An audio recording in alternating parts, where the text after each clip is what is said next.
Good evening. The meeting is now live and being broadcast and recorded. Ladies and gentlemen, please welcome the Mayor of the Borough of Bracknell Forest, Councillor Nahid Ijaz. Thank you. Good evening, everyone, and welcome to the meeting. I am waiving the requirement in the council procedure rules requiring councillors to stand when addressing the meeting, so please remain seated.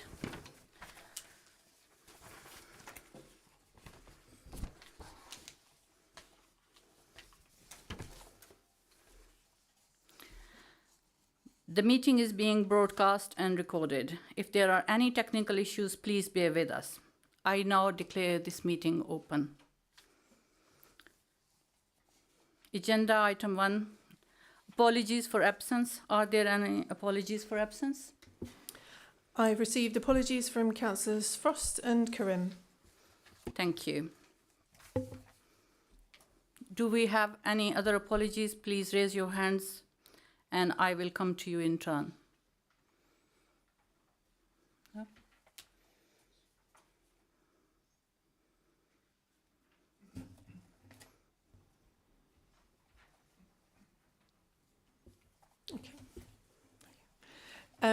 So councillors joining remotely, can you also please turn on your microphone to state that you're present when I call your name?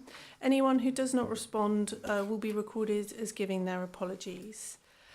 Councillor Hayes? Present, Madam Mayor. Councillor Mackenzie Boyle? Present, Madam Mayor. Councillor Wright? Present, Madam Mayor. So anyone else online that I've missed that's online and not in the room? Ray Yes. Mossam, Councillor Mossam. Councillor Watts, present, Madam Mayor. Councillor O'Regan. Councillor Eggleston.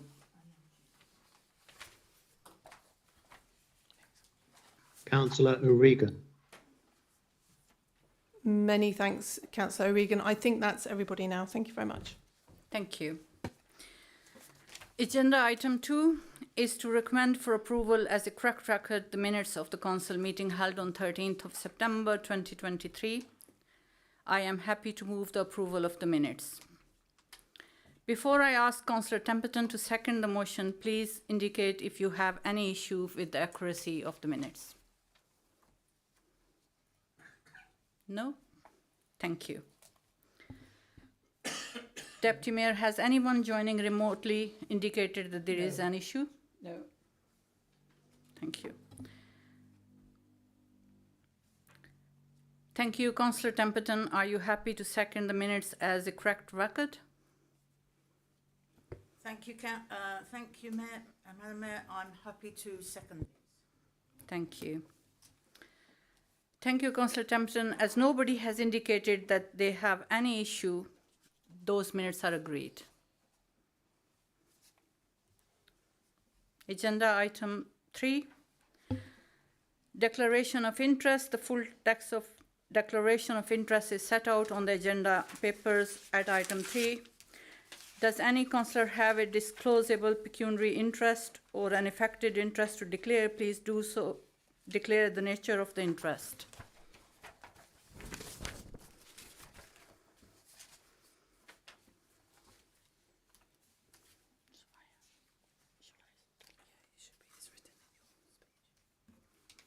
Okay. I will be declaring a disclosable pecuniary interest in agenda item 7, Hackney Carriage and Private Hire Licensing Policy, as I am a licensee. I will be leaving the room for that item, and the Deputy Mayor will take over the running of the meeting for this item. Does anyone else in the room wishes to declare an interest? No. Deputy Mayor, has anyone joining remotely indicated that they have an interest? No, Madam Mayor.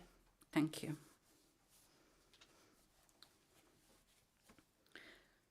We now come to agenda item 4, which are Mayor's announcements, and I will remain seated while I speak to you.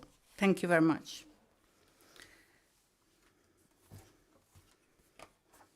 First of all, I am really pleased that we have now decided what is going to be the mayor's charity for this year. It took a lot of thought and soul searching and ideally looking at the charities which were local within the Bracknell Borough Council. But we have decided, as it is a matter very close to my heart, the domestic violence charities will be supported through the mayoral charity fundraising. BWA, although is not based in Bracknell, but does serve our constituency and our borough, and they serve our families and help them. So BWA is going to be my chosen charity. And I would really appreciate all your support for this. This announcement also coincides with the White Ribbon Day, which started on 25th of November and including nationally and all the other council, BFC will be also observing many activities and holding a vigil on 9th of December. I request everyone to join in. As you all know, White Ribbon campaign is masculine, passionate, and gender equity request by all the women, by all the female on this planet, for all our male relatives, our fathers, our brothers, our sons, our lovers, our friends, to join hands to protect the women in their lives, around them, in their workplaces, in their families. Unless we all unite, we cannot do away with this cancer from our society. As you are all well aware, many crimes stem from domestic violence. Fatherless children are left to fend in a very cruel society and outside world without any male role models, and they fall prey to many predators. Therefore, it is very important that we do try our best to eradicate this from our societies, from our families, and from our communities. Councillor Jeffries will be also standing along us on 9th of December, and he will be leading this campaign, and I thank him wholeheartedly for this.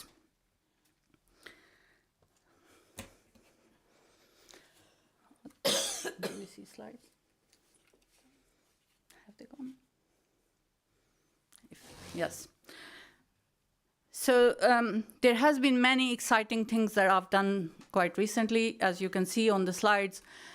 One was launch of the food bank Christmas Advent calendar on behalf of the Lexicon and BFC, and I hope you will all generously contribute to food bank. And this festive season, you will look out for all the families that are deserving of our compassion.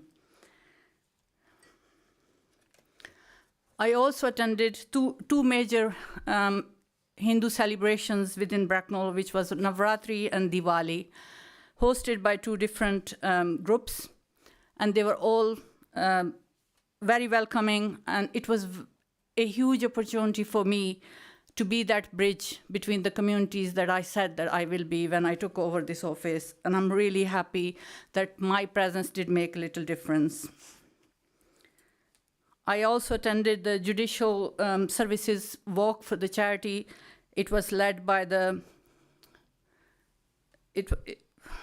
High Sheriff of Berkshire, and a lot of charity funds were raised especially for legal aid and providing legal services to people who cannot afford them. Also attended Crown Court's Open Day, which was also an eye-opener, and they do need a lot of support. Lord Lieutenant James Puxley, who has served us all for 7 to 8 years, he retired, and I attended his retirement party.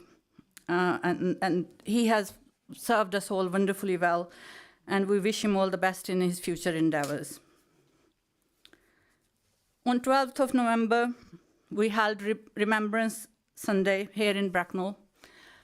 I am so pleased to say that it was attended in huge numbers, as it should be. It was an absolute pride and pleasure to be joining all the local residents, our services, forces, to celebrate all those who have fallen in the line of duty. And here comes a bit of family history. So my grandfather, he served in Second World War. 6 years, those are his pictures there for anybody to see. 6 years in active war. Let's not forget that when we said we will not forget, we have forgotten somehow. And it's a time to reflect and remember that it was not for one color, one creed, and one religion that we sought peace. We sought peace for all human beings on this earth. And we need to reiterate that message to everyone.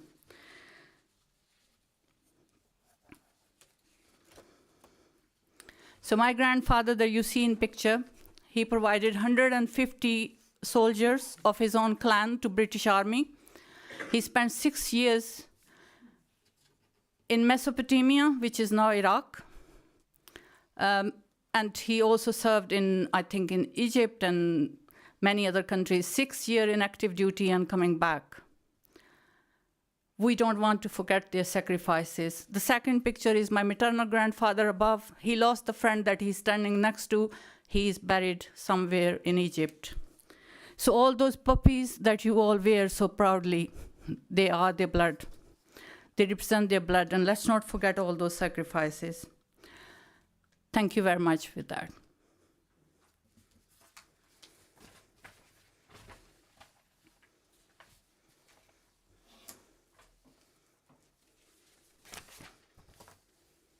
We have now come to the report of the executive at agenda item 5, which contains 2 items for recommendation regarding the waste collection, vehicle purchase, and Bridgewell supported living. Would Councillor Templeton like to present the executive report? I would, thank you. Thank you very much.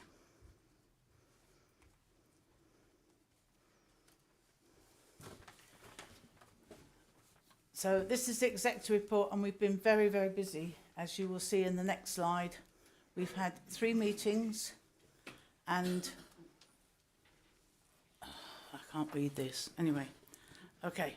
We've had 3 meetings, and the dates are there on the yellow writing, and I'm sure you can all see those much more clearly than I can. And then we'll get on to the next slide, and I hope I can read that. Right, okay, thank you. Ah, brilliant. Thank you. Thank you. Right, so the environment and community cohesion waste collection vehicle purchase. A growing borough and increase in the number of households signing up to the garden waste collection service means the existing garden waste collection rounds are over capacity. The executive agreed the purchase of a new 26-tonne waste collection vehicle in 2023 for delivery in 2024, subject to funds being approved by this council. The executive agreed to a trial of hydro-treated vegetable oil for this vehicle, subject to viability, and a future report to the executive. So the executive recommended to approve a supplementary capital approval of 0.205 million, with the associated borrowing costs being accounted for within the figure in section 515 of the report. How do I move this on?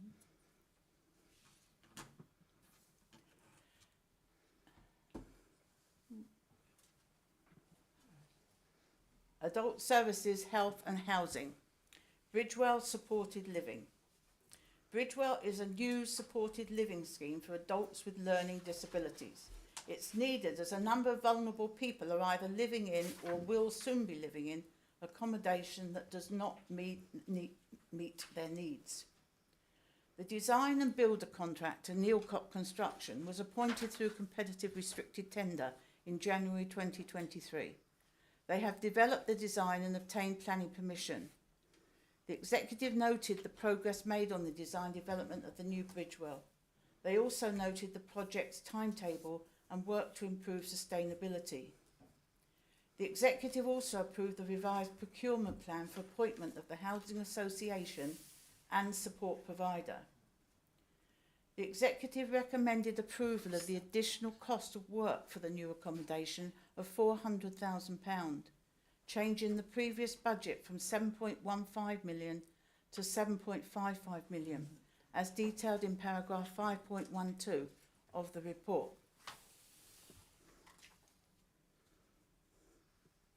Finance and business change. The Executive recognised the scale of the financial pressure the Council is currently facing due to inflation and service demand. They noted the Council's predicted financial position for the current year.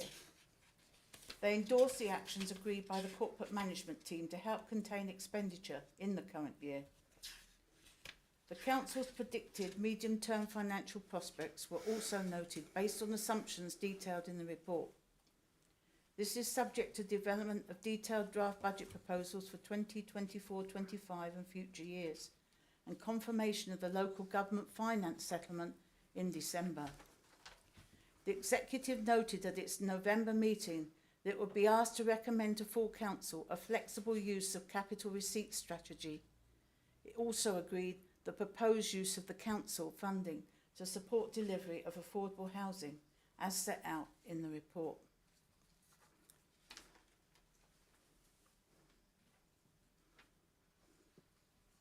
Children, young people and learning. Send written statement of action, implementation. The Executive noted the progress made on implementing the Special Education Needs and Disabilities Send Written Statement of Action, WSOA, to improve services for children, young people and their families. They noted the most recent feedback from the Department of Education and NHS England. The third review meeting with the DfE and NHS England took place on July the 10th, 2023. Written feedback by the DfE acknowledged there has been a great deal of activity since the last review meeting, which has moved improvements on at pace. The Executive also noticed the DfE's invitation to take part in the Safety Valve Intervention Programme 2024-25. This is for local authorities with high designated schools grant, DSG, deficits.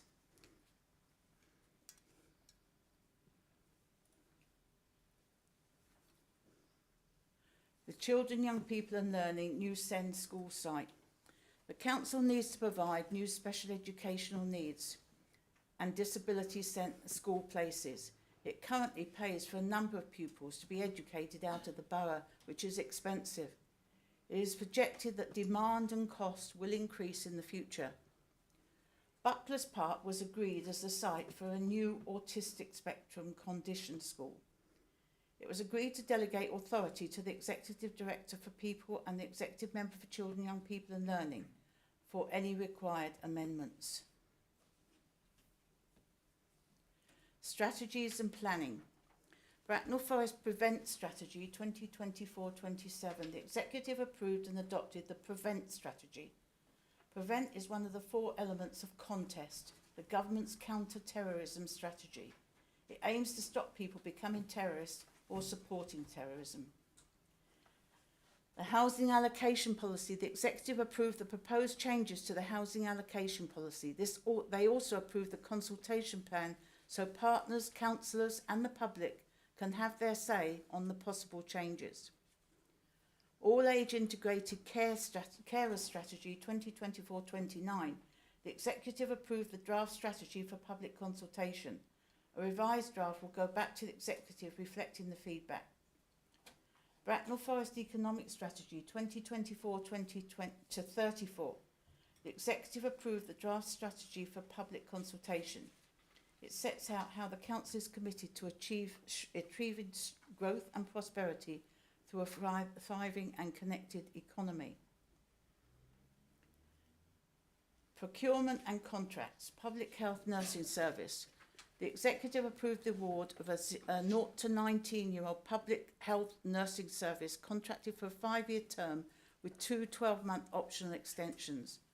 They also approved the associated budget for the 7-year maximum contract starting the 1st of April 2024.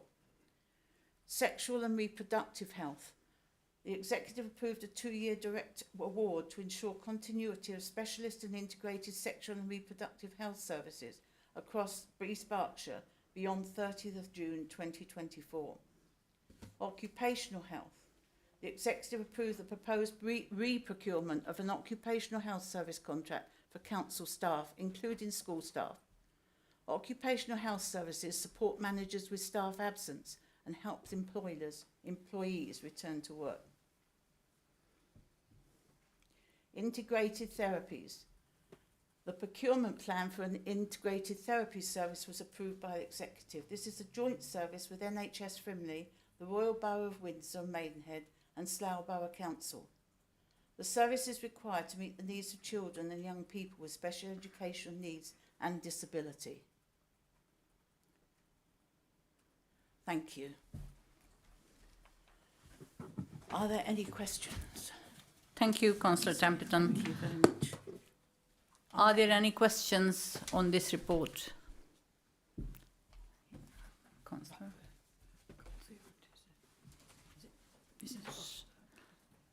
Okay. Councillor Bernard, please, and then Mr. Foster. Thank you very much, Madam Mayor. Question to the Leader of the Council, but it might be Councillor Bailey who could better answer it. Pleased to see progress being made on, improvements in the SEND service. Do we know what the current percentage of plans completed in the, designated 20-week period is? Because this was a statistic that we discussed over the last couple of years. Just be interested to know how that goes, because that brings confidence, doesn't it, to the progress of these plans. Thank you. I'll ask Councillor Bailey to reply. I don't have the exact figures to hand, but I know progress is being made. I wish it would be more speedy than it is, but every effort is being made to progress them, and the time limit is being reduced. So I think more EHCPs are coming through at a more rapid pace, but I don't have precise figures. I can certainly provide them afterwards. Thank you, Councillor Bailey. That'd be very helpful. Thank you. Thank you. Councillor Forrester? Thank you. The Council is currently projecting a budget overspend for this year. As indicated in the Executive report, increased borrowing will be necessary to fund the in-year purchase of the new waste collection vehicle with associated borrowing costs. Can the Executive member please explain what due diligence has been completed to ensure that this is the most financially responsible means of purchasing the new vehicle? For example, when compared to deferring the decision until the next financial year, where more options might be available to avoid the associated borrowing costs. Thank you. Can I ask the Executive member to reply, please? Thank you. The lead time for a new vehicle is 12 months, and the Council will not have to pay for the vehicle until it's delivered, which is likely to be around December 24. As a potential interim measure, a truck could be hired after April 2024 to cover the period until the new vehicle is delivered. This will depend on capacity and waste volumes. I can confirm there will be no expenditure in relation to this decision in this financial year, 23-24. The paper covers leasing and outright purchase options, and officers have advised that outright purchase is the best option for this service requirement. Thank you, Councillor Purnell. Thank you. I do have one supplementary question to that.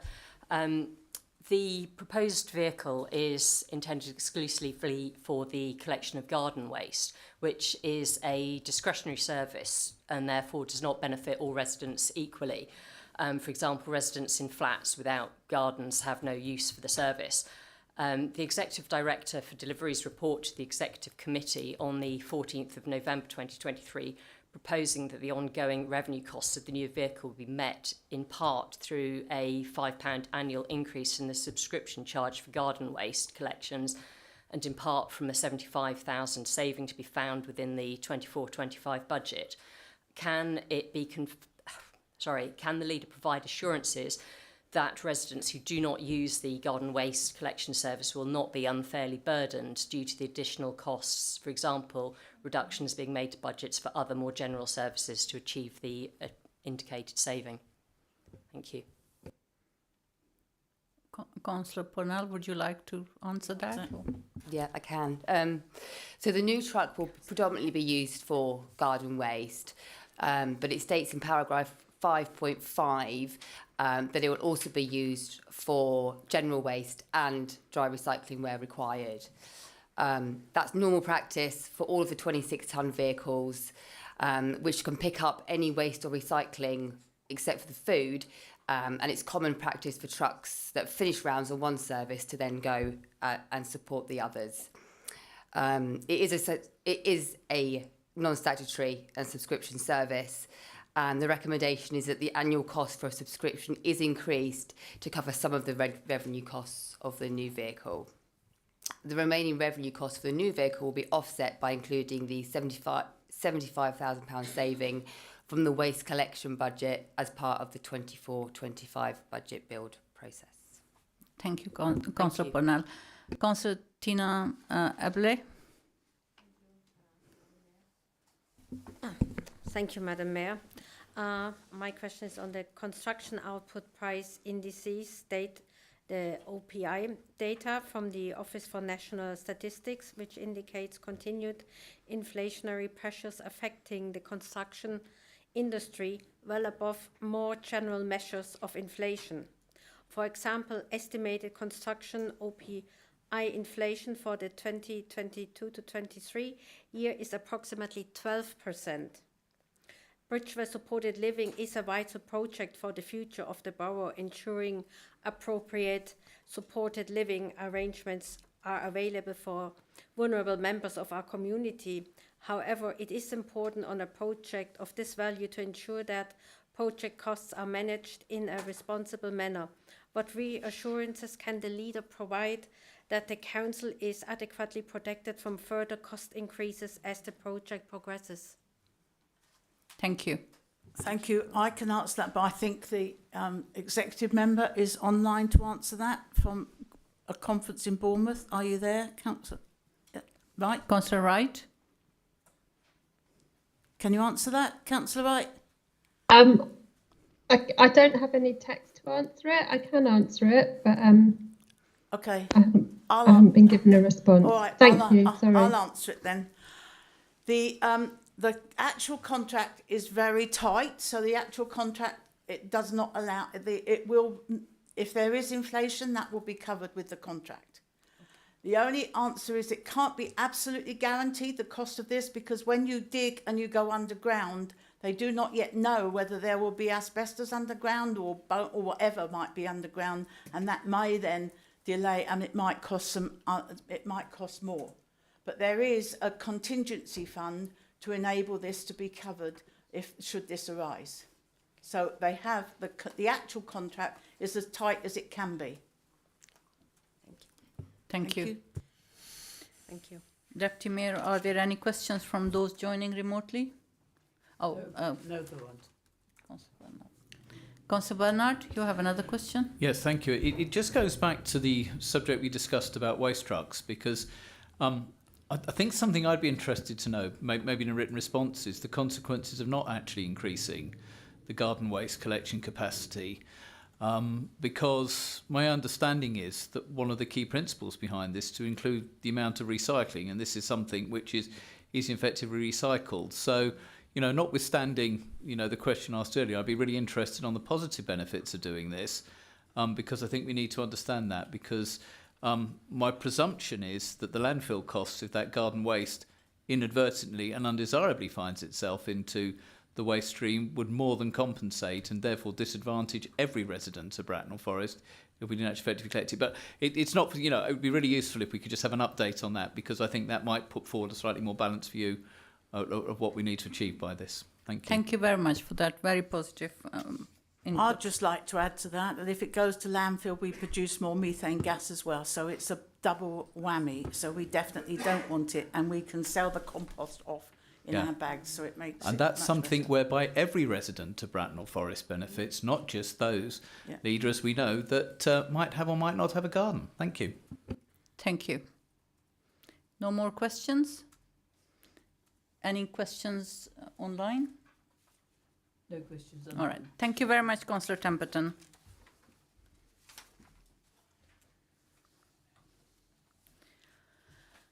We have now come to the recommendation on page 17 to the agenda report relating to the waste collection vehicle purchase.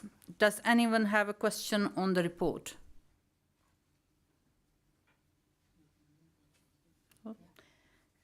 Anyone joining us remotely has any questions on the report? No, Madam Mayor. Thank you very much.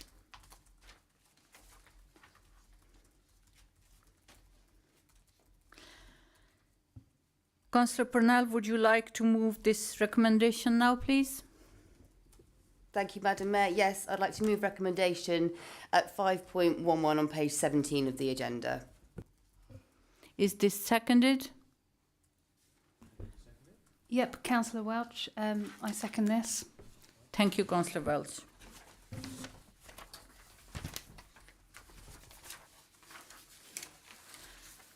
Now we will move to debate. Please raise your hand if you wish to speak. You may only speak once during the debate for no longer than 5 minutes. Councillors in the room will be invited to speak first. Councillor Purnell will have the right to reply at the end of the debate before we move to the vote. Councillor Purnell, would you like to speak to the motion? Yes, thank you, Madam Mayor. I'd like to move the recommendation for the Council to approve a supplementary capital approval of 0.205 million in order to purchase an additional 26-tonne waste collection vehicle. This purchase is necessary in order to support the residents of the borough in their recycling efforts and enable us to maintain the excellent collection service of which we are proud. A new truck will also relieve the pressures on the waste collection team, who are at capacity with the number of collections they are making. As a council, we are grateful to them for their hard work and commitment. We've also seen an increasing number of households and an increase in recycling. Whilst this new vehicle will be used across a number of services, it will predominantly be working with garden waste empty and brown bins. This year alone, we have seen an increase of 31% of garden waste compared to last year. And all of this organic matter is recycled through our partnership with RE3. I would therefore urge the Council to vote in favour of approving these funds. Thank you, Councillor Purnell. Councillor Welch, do you wish to speak now or reserve your right to speak later in the debate? Yes, I wish to speak now. Thank you. Go ahead. I second the request to approve the capital of the purchase of the new waste truck. As you have heard, with the increase in brown bin subscriptions and new properties in the borough, a new truck is required for the superb service to be maintained. I too am of the conclusion that the purchase of a truck is the most financially viable option for the council at this time. I also look forward to hearing more regarding the trial of hydro-treated vegetable oil, as this will be an important step in the borough's journey to net zero. Thank you. Thank you, Councillor Welch. Does any councillor wish to speak? Councillor Bernard, please. Thank you very much, Madam Mayor. I'm very, very supportive of this, because if you want to deliver an excellent service, you have to have the capacity to do it. And we do actually have to recognise that there are some services that we don't all benefit from. As someone said to me not long ago, I don't have children at school, but I still think it's important that we support our school services. I really endorse this. There's a long lead time. And I think the important thing there is that if we make it easy, reliable and repeatable for the garden waste collection service, which everyone actually pays for that has use of that service. You know, we pay them out. It's a discretionary service. We introduced the charge a number of years ago, and it's great to see even with that charge, the 31% increase, then actually I think we'll get a greater and greater turn up. And it's one of those really big issues where if people use the brown bin service, they don't, as they shouldn't do, but they don't dump garden waste into their green bins. And that has a massive financial impact that I think will dwarf, you know, the additional borrowing capital cost on this if we're paying the landfill charge for this. The leader, I think, quite rightly said if it goes into general landfill, it means a higher amount of methane's released. But actually, more importantly, it's a waste of an asset that can be turned into compost. And for those of you that had the opportunity to grab a few bags of the RE3 premium compost from Longshot Lane, it's great stuff. So really support this, and I think we should take a very positive and clear outlook on this, and thank the Executive for progressing this. I think the biofuel approach is also exciting because that could pave the way for future things. But I think we should sometimes rise above the, well, they don't use it, so I don't, we do, we should. I think we should actually recognise an excellent service and get fully behind it. Thank you. Thank you very much. Any other councillor wishes to speak or ask questions? Councillor Hayes online. Councillor Yes, Hayes? I will. Yes, I won't speak long, as you can appreciate. I'm due to chest infection problems, but I am so pleased that all members, or I hope all members, will support this, because under my guidance as the past executive and having met with Councillor Purnell and our discussions on this, this is the way forward for our council and our residents, and it is well worth supporting. I won't say much more because of my health, but it is one of the best initiatives to go forward for the future with regards to our vehicles at this point in time. Get well soon, Councillor Hayes. Best wishes, and thank you very much for your contribution. Any other questions? No?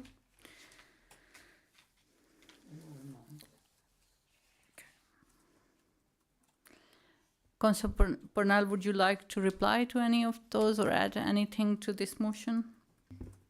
No, just to thank the other members for their support. Thank you very much.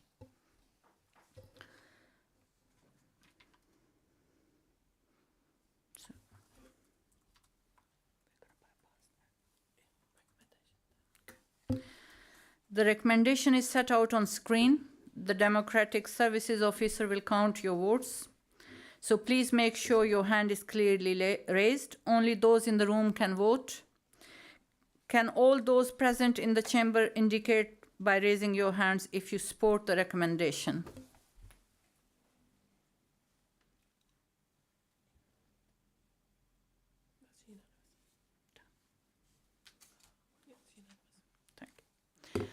Thank you. That's unanimous.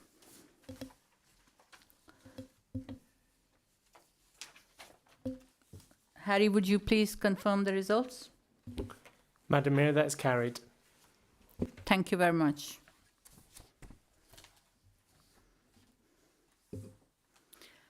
That is carried. Now, we now come to the recommendation on page 18 of the agenda relating to the Bridgewell Supported Living. Does anyone have a question on the report?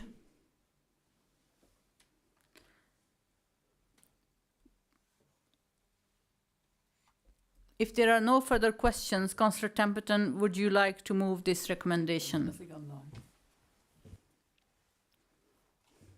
I would like to move the recommendation 5.3.2 on page 18 of the agenda. Thank you, Councillor Templeton. Is that seconded? Madam Mayor, Councillor Gilby, I second. Thank you, Councillor Gilby. Now we will move to debate. Please raise your hand if you wish to speak. You may only speak once during the debate for no longer than 5 minutes. Councillors in the room will be invited to speak first. Councillor Templeton will have the right to reply at the end of the debate before we move to vote. Councillor Templeton, would you like to speak to the motion, please? I would. Thank you, Madam Mayor. This is a very important supported living accommodation for adults with learning disabilities, and it means that in the future they can have an accommodation and a group living in a group and care that they all so well deserve. And the reports of it all are included in great the details are actually in the report. So I think I would like to say that I hope you support this and we move, because it is needed and it would be very well appreciated. Thank you. Councillor Gilby, do you wish to speak now or reserve your right to speak later in the debate? Thank you, Madam Mayor. I'll reserve. Thank you. Does any councillor wish to speak? Thank you.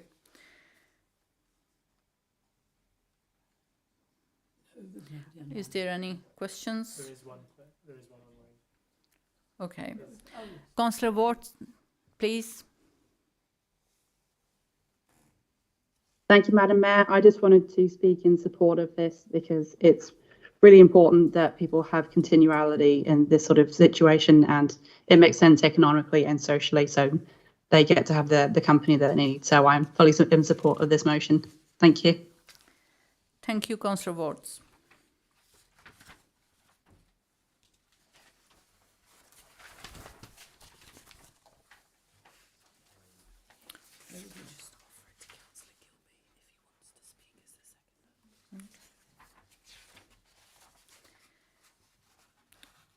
Councillor Gilby, would you like to speak now? No, I think Councillor Temperton's comments are a well-rounded explanation. Thank you. Thank you very much. Councillor Temperton, would you like to still offer more information or reply? No, thank you. Thank you. The recommendation is set out on screen. The Democratic Services Officer will count our votes, so please make sure your hand is clearly raised. Only those in the room can vote. Can all those present in the chamber indicate by raising your hand if you support the recommendation?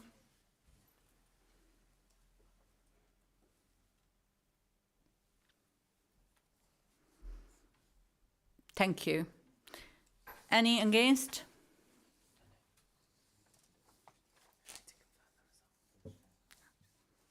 Okay. Harry, would you kindly confirm the results? Madam Mayor, that's carried. Thank you very much. We will now come to the Council Plan 2023-27 at agenda item 6. Does any councillor have a question of the leader?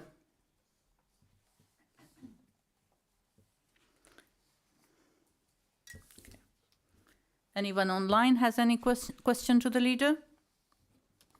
No, Madam Mayor. Thank you. If there are no further questions, Councillor Temperton, would you like to move this recommendation? I would indeed. Are we seeing the plan on the? Oh yeah. Okay. Just have to move it first, Mary. Sorry. Just move it first. Just move it first. Yes, I move this recommendation. Okay. Is that seconded? Seconded, Councillor Pickering. Thank you, Councillor Pickering. Now we will move to debate. Please raise your hand if you wish to speak. You may only speak once during the debate for no longer than 5 minutes. Councillors in the room will be invited to speak first. Councillor Temperton will have the right to reply at the end of the debate before we move to the vote. Councillor Temperton, would you like to speak to the motion? I would. Thank you. I'm delighted to present the new council plan this evening. The plan sets out the direction for the council for the next 4 years. It describes our ambition for the success of the borough and everyone who lives, works and visits here. Our aim is to put residents first in all the work we do. We want to be working together to grow sustainable, resilient and inclusive communities. This is our vision.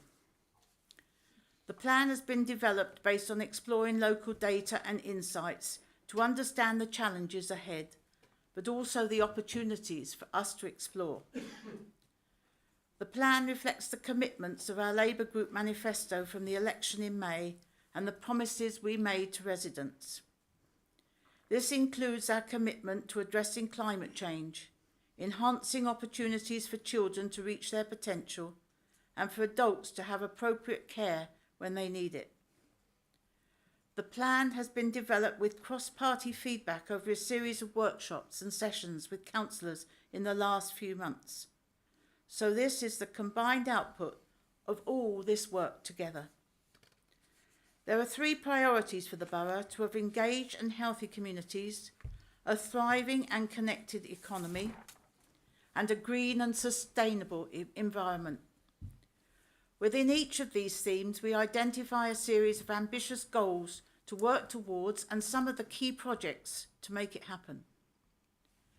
To achieve this, we have to be the best organisation that we can be. And so we also have a priority to be an ambitious, resilient and sustainable organisation. This means we will continue to focus on delivering value for money for residents, delivering quality services and ensuring we attract and retain the best staff. we know that we will not be able to achieve the goals of the plan on our own. Our partnerships are vital, and working with residents will be key to creating progress in the community. We will report the delivery of the plan regularly and transparently through our quarterly performance reports. In developing the plan, we recognise that there are significant challenges affecting us and residents across the country.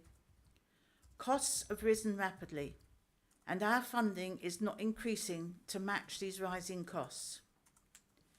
Therefore, we have worked carefully with officers to develop this plan to ensure that the commitments are possible within our means. We recognise that our ambitions for Bracknell Forest will not be achieved without significant effort from all parts of the Council. The business change programme that underpins delivery of the plan ensures we have a focus on the most important programmes and initiatives that will truly make a difference to local people. This programme will be transformational, delivering significant change while saving money. Funding for the programme will be obtained without diverting resources from our key services through adopting a flexible use of capital receipt strategy. This is a flexibility provided by the government that allows us to invest in transformation using proceeds from the sale of commercial property we own in the borough. As part of the new town development of Bracknell, the council owns a large number of commercial sites that are not used to deliver our services, including garages, pubs and small business units. This new policy means we can utilise any funding raised from selling them to invest in our business change programme and ensure our council plan is successfully delivered. Our borough is already an excellent place to live, work and visit, with thriving communities at its core, and we know we can grow further. I'm excited to work with officers, councillors, residents and partners across the borough in the coming years to make this plan happen. So I ask that all councillors support me tonight in adopting the plan, that as a borough we can grow together and shape tomorrow. Thank you. Thank you very much. Councillor Pickering, do you wish to speak now or reserve your right to speak later in the debate? Yes, Madam Mayor, I'd like to re-raise what Councillor Temperton said. It's been a really interesting, informative and exciting experience having been elected in May to transfer our Labour manifesto into this ambitious council plan and to work with the whole council, fellow councillors in the room and online and all the officers to bring this about. At the end of our term, it will be important to go back to the plan and the priorities and goals we've set out and clearly demonstrate what's been achieved. So I'm delighted to second the adoption of this plan, thank the officers and fellow councillors for their work to date and encourage everybody to support this motion. Thank you. Does any councillor wish to speak? Councillor Bernard, please. Thank you very much. Very supportive of this plan, and if I can pose a challenge directly in answer to Councillor Pickering's challenge there, at the end of the 4 years, I'd really love you to go back to this to make sure that every single school in Bracknell Forest, as rated by Ofsted, should it still exist, is still good or outstanding. Because I think enshrined in these are some absolutely fantastic goals. And what I like about it is it makes it very clear that it is our partners, it is the council, but it's our residents working together that will make this happen. And it's not just a Labour manifesto, because these values and principles are shared, because I did a little bit of a correlation. It will come as no surprise to some councillors here and probably a number of the public that actually there's quite a lot of continuity over the last few years, you know, value for money and all these things. There's a great deal to do in here. We will be very supportive of delivering this plan. If I can speak specifically about education to begin with, I asked Councillor Bailey in the executive report about the percentage of plans that were delivered in time, because one of the key things that I hope we can discuss in this council chamber is those metrics as they go on and on. Because there are things that we can control, and that's one that we can control, and there are things that we can't. But we can only control that if, as we've discussed in scrutiny, we hold ourselves to account for the decisions and the actions we take, but also our partners. So if we look at the education, health and care plans, it would be wrong to criticise the council when we were waiting for data or for interactions from our health partners and others. I think that's very, very important. So as part of that openness and transparency, I don't believe it's just the council, I don't believe it's just the residents, but we need to make sure that in this council chamber, the views and challenges of those partners, be they health, be they probation, be they police, be they other partners in there, the voluntary sector, are working with us to do this. When money is tight, and it has been for many years, it's that collaborative approach, it's that partnership, it's that actually finding good ways of getting everyone involved to meet common goals. We support this plan. We think it'll be great. It's that continuity in Bracknell Forest that will take this forward. But I go back at the end, absolutely delighted in 4 years' time that we debate and discuss that challenge, because when we handed over the administration to you in May, every school in Bracknell Forest was rated good or outstanding. Thank you. Thank you very much. Councillor Bidwell. Yes, thank you. Apologies for the croaky voice. My travels Antipodean-wise have left me rather hoarse and deaf, so hopefully you can hear me. This council plan is really, really critical to demonstrate what this administration is going to deliver. And there are three, as the leader has already stated, three main pillars for this plan to stand on. But the most important thing is that, and I hope all members will support the plan tonight, is that that kicks off a change programme. So we won't be waiting 4 years to establish whether we've succeeded. The change programme will be looked at and reviewed on a regular basis. And as we've already a number of times highlighted, the main tenet of this administration is to be transparent, and whether we succeed at a pace we want to or not, this council will see that, and together we will move forward. So please support this. Thank you, Councillor Bidwell. Councillor Forster. Firstly, I would like to highlight the importance of this document. It gives us a compass as a council for the next 4 years, and that is incredibly important. And as the leader of the late Liberal Democrat group, I'd like to thank the Labour group for giving us the opportunity to contribute. I'll get my words correctly. What was really unusual about this process is for the first time in probably 25 years, we had a real broad array of political opinion and backgrounds shaping a plan that we can all get behind.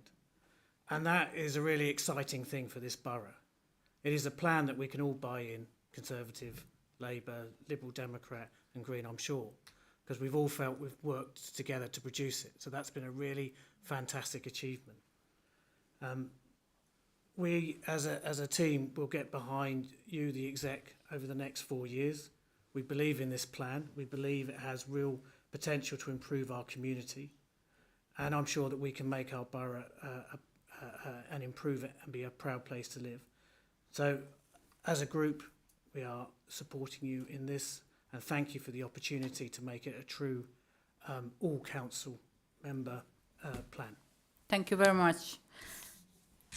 Councillor Watts? Yes. Councillor Watts? Oh yeah, thank you. I just wanted to take a moment to thank everybody who's been helping, especially us new councillors, in everything, you know, all the different parties and all the offices. Every time we've tried to pick a piece of paper apart and ask a question, they've answered it and, you know, given us a lot of encouragement. And I wanted to thank Mary for being such an inspirational leader to us. I don't think I would have got into it personally if she hadn't bugged me into it. The plan is really, really good.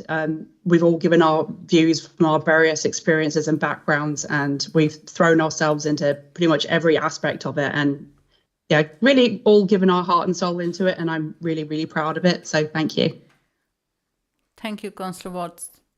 I would like to take a moment to thank everyone. As Councillor Forster has just said, this is a historic moment and this is a very good plan. And thank you everyone who is supporting it and who spoke in support of this plan. Can we all give ourselves a round of applause for this agreement? Thank you. We just agreed with it.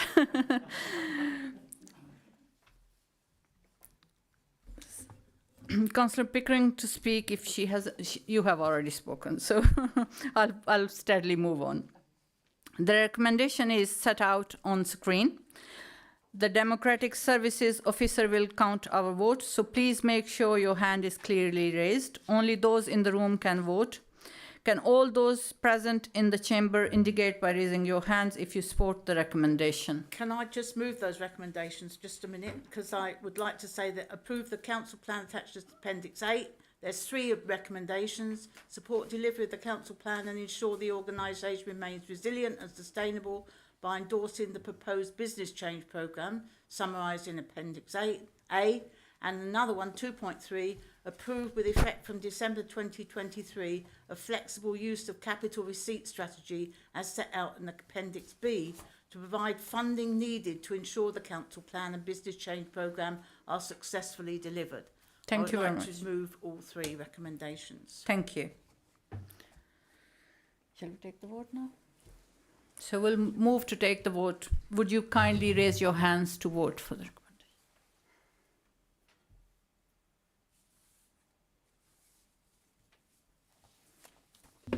Madam Mayor, that's carried. Thank you.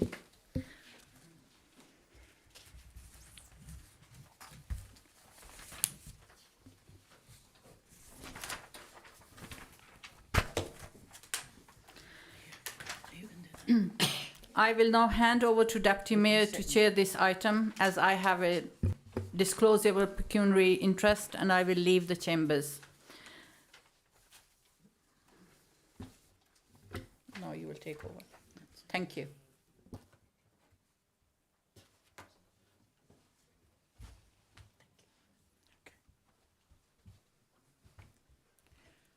Right. We now come to the Hackney Carriage and Private Hire Licensing Policy at Agenda Item 7.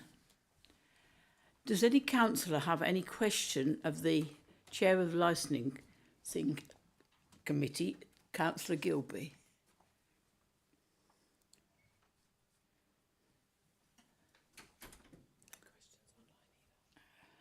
Are there any questions for Councillor Gilby?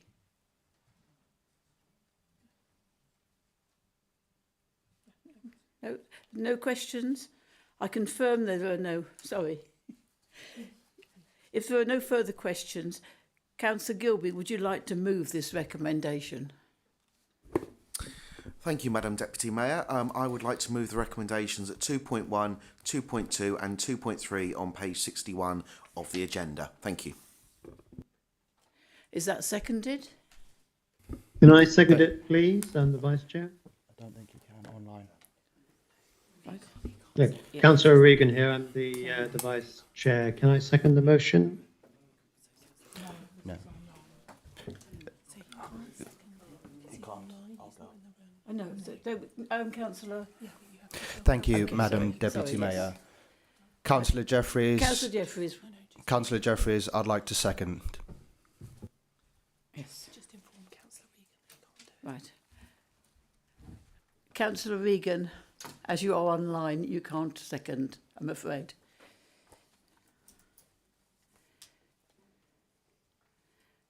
Right, we now move to debate. Please raise your hand if you wish to speak. You may only speak once during the debate for no longer than 5 minutes. Councillors in the room will be invited to speak first. Councillor Gilby will have the right of reply at the end of the debate. Councillor Gilby, would you like to speak to the motion? Yes, thank you, Madam Deputy Mayor. I would like to propose this Hackney Carriage and Private Hire Licensing Policy to the Council. We were tasked in July 2020, with the advent of new statutory standards for taxi drivers, with bringing all our documents together under a single policy. These included the convictions policy, the conditions and the penalty points, and taking on board legislative changes, including the Safeguarding and Road Safety and the Disabled Persons Acts enacted in 2022. Thereafter, a draft policy was developed in conjunction with members of the trade, and I would like to thank everyone from all groups who got involved in this process. I also wish to offer thanks to the previous chair of the Licensing and Safety Committee, then Councillor John Porter. The initial draft was presented to the Licensing and Safety Committee in June 2022. I would also like to thank the residents who got involved in its consultation. Overall, we received 27 responses to the consultation, which took place between July and September 2022. The respondents confirmed that the policy was easy to understand, that it provided enough protection for children and vulnerable people, and agreed with the proposals around vehicle emissions. There was unanimous agreement that the respondents did not agree with the requirements for training to take place every 3 years. A small number of additional issues were also raised during the consultation. These included the frequency of MOT tests and medical examinations, taxi signage, and wearing of armbands. We also took on board comments made during earlier discussions around the dress code, which was amended significantly. We listened to these concerns and removed the requirement to wear armbands, amended the timescales for MOT testing, and removed the proposals around taxi signage. We listened to the comments about the age of vehicles, and it has been adapted as set out in 12.4 of the draft policy. The changes took on board the comments from the trade while remaining aligned to the Council's climate change priorities. Given the importance of the issues covered by the training in terms of safeguarding and disability awareness, and the requirement in the statutory standards to protect passengers, especially the most vulnerable, the committee are recommending that the training requirements are not amended. They noted that the cost of the training was, however, included in the driver's fees. We also undertook a separate consultation on the knowledge test requirements, and the results of that consultation are reflected in the final draft policy. Additional statutory changes were issued on November 17th this year. Rather than delay this policy further, we will take a look at the implications at the next Licensing and Safety Committee meeting and consider if any changes are needed to this iteration and any consultation that is needed in respect of those changes. Finally, I will just conclude by saying that after taking on board the comments received during the consultation and advice from legal and licensing offers, we would like to recommend this policy to Council for adoption. Thank you, Madam Deputy Mayor.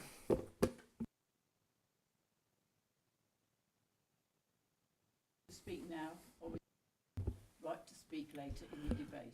Thank you, Deputy Mayor. I'd wish to reserve my right to speak. Does any councillor wish to speak? Councillor Barnard. Thank you. It's a very good comprehensive policy update, and I thank Councillor Gilby for this.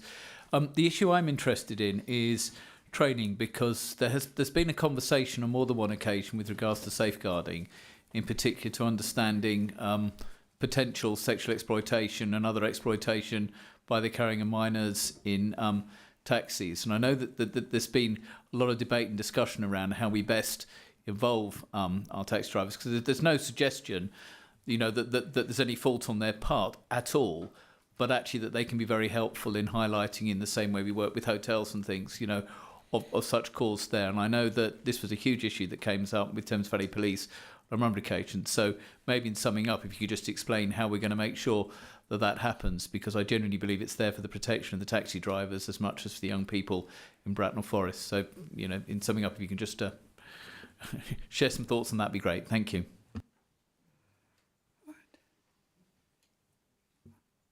Would anyone else like to speak? There's no one online. There's no one online. Right. No. Councillor Jeffries, do you want to speak? No, Deputy Mayor. Sorry. Thank you. Councillor Gilby, do you have the right of reply? No? Thank you, Madam Deputy Mayor. I would just answer in response to Councillor Barnard. I think the phrase you used there is very important, to involve the trade. This is not a document that is a top-down approach, us telling the taxi trade what to do. This has been a very consultative process over 2 administrations. I think in your point about the details, there's obviously a lot of detail within the report, and safeguarding, I think, has been covered very well. But I will make this point in emphasis. It's quite clear that we have to have an ongoing conversation with the taxi trade. This issue does not stop here after this vote is taken. We do have a structure in place. I'm very pleased to report that we've already increased the number of taxi trade meetings that take place between the council and the trade. I want there to be a high level of dialogue and involvement, because it's the only way that we're able to really get at the nut of the problems that we identified. But I would certainly like to commend Councillor Barnard for the points that he has raised. The recommendations are set out on the screen. The Democratic Services Officer will count the votes, so please make sure your hand is raised, clearly raised. Only those in the room can vote. Can all those present in the chamber indicate by raising your hand if you support the recommendation?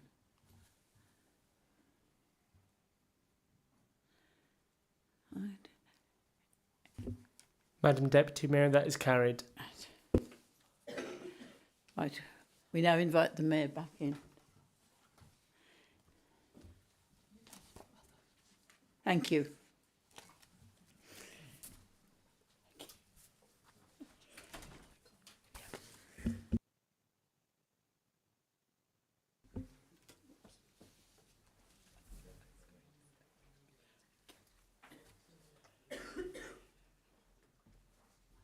Somebody invited the Mayor. Yeah.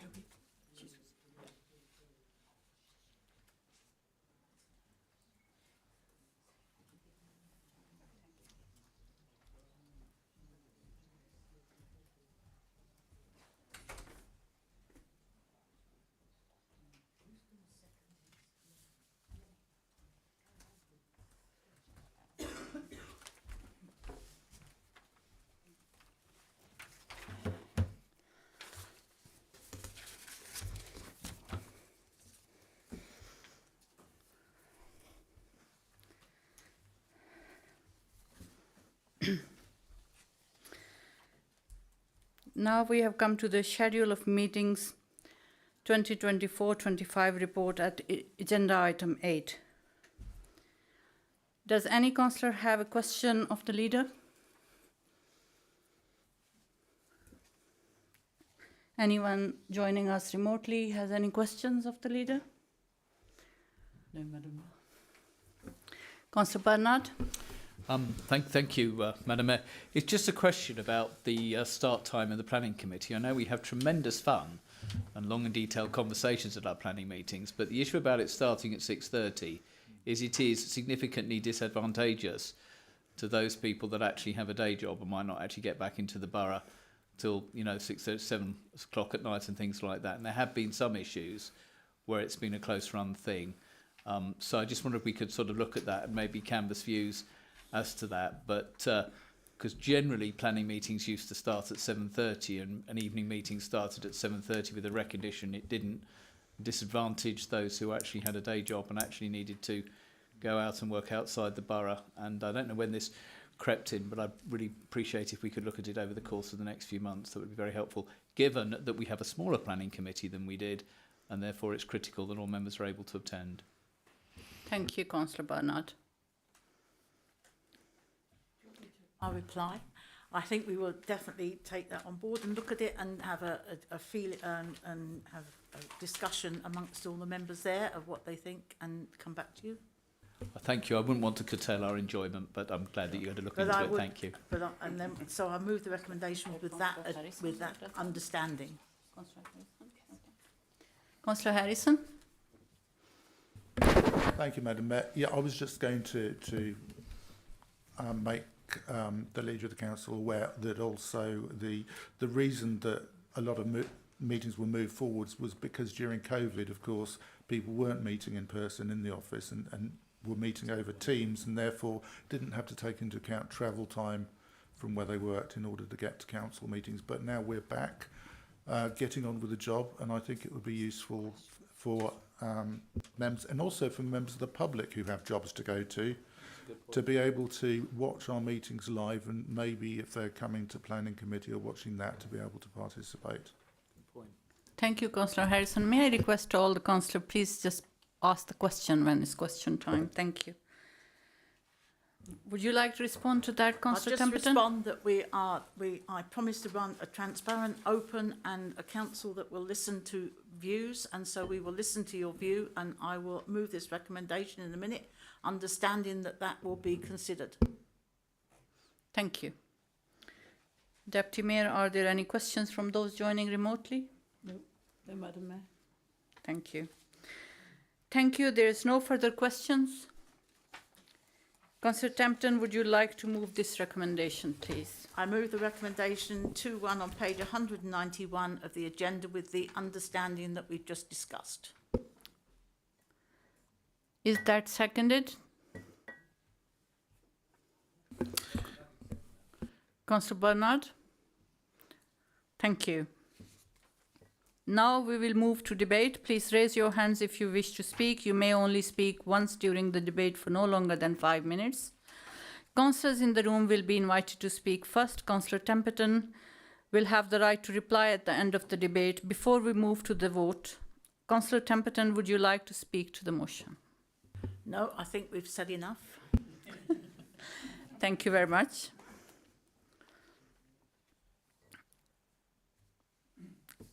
Councillor Bernard, do you wish to speak now, or do you reserve your right to speak later in the debate?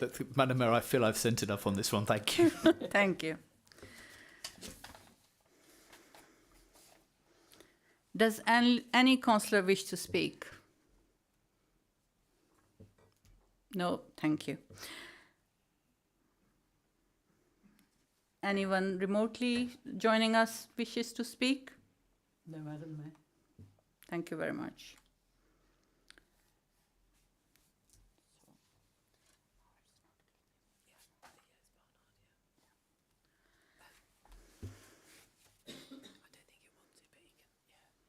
But we can still ask, no?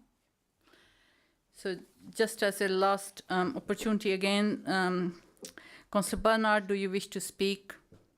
Again, thank you very much. Thank you. The recommendation is set out on screen. The Democratic Services Officer will count our votes. So please make sure your hand is clearly raised. Only those in the room can vote.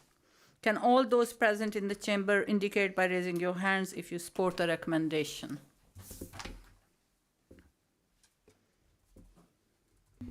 Madam Mayor, that's carried. Thank you very much.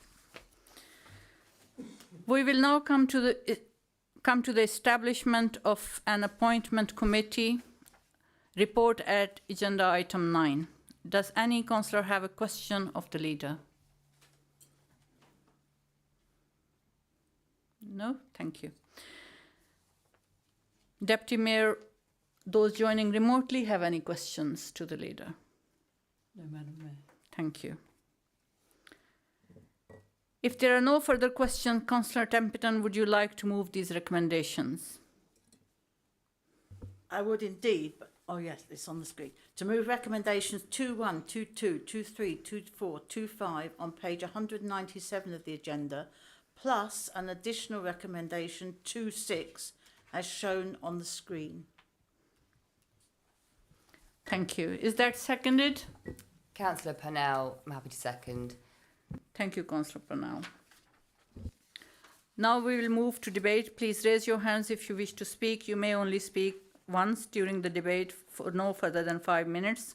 Councillors in the room will be invited to speak first. Councillor Templeton will have the right to reply at the end of the debate. Before we move to vote, Councillor Templeton, would you like to speak to the motion?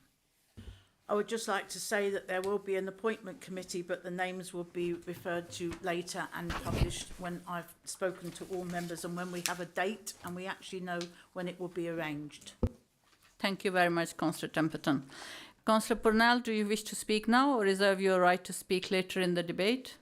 Reserve, thank you, Madam Mayor. Thank you very much. Does any councillor wish to speak at this moment? No? Thank you very much. Are there anybody wishes to speak who are joining us remotely? No, Madam Mayor. Thank you very much. Councillor Purnell, would you like to speak now? Nothing to add, thank you, Madam Mayor. Thank you. Councillor Templeton, would you like to reply since there are hardly any questions? No, I move on to the recommendation as described. Thank you very much. Thank you. The recommendation is set out on screen. The Democratic Services Officer will count our votes, so please make sure your hand is clearly raised. Only those in the room can vote. Can all those present in the chamber indicate by raising your hands if you support the recommendation? Madam Mayor, that is carried. Thank you very much. Before we move to agenda item 10, a question submitted under the public participation scheme, we will take 10 minutes break. Please can all councillors be back at 9 o'clock. Thank you very much for your help.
Democratic Services officer confirmed that the broadcast has resumed. The broadcast has now resumed. Thank you. We have received notice of questions submitted on the public participation scheme, which is set out at item 10 at the beginning of your agenda, and it will be displayed on the screen. The response from the executive member has been published as the supplementary to the agenda. Both the question and the response will be taken as read. The questioners will have the opportunity to ask one supplementary question, which should arise directly from the question or the reply provided and be seconded. Can I confirm that David McMillan, the resident that has submitted the question, has joined the meeting remotely? Yes, he has. Thank you. The question is from David McMillan to Councillor Wright, Executive Member for Adult Services, Health and Housing. The response from Councillor Wright has been published and is shown on the screen. Mr. McMillan, do you have a supplementary question for Councillor Wright? Yes, please, Madam Mayor. Thank you. You can ask the question now. Thank you.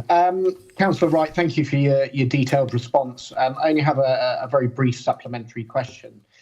Can the council confirm that they have suitably briefed other councillors, given the amount of casework that they do, and will be meeting members to explain that although it states migrating, that this won't happen automatically, and that indeed residents will need to contact the DWP and request to be moved over, otherwise risk losing their legacy terms?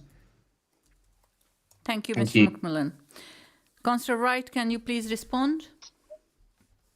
Thank you for that, Mr. McMillan. We are in the process of informing councillors. Thank you so much for bringing this to our attention. All the councillors will be able to read your question. So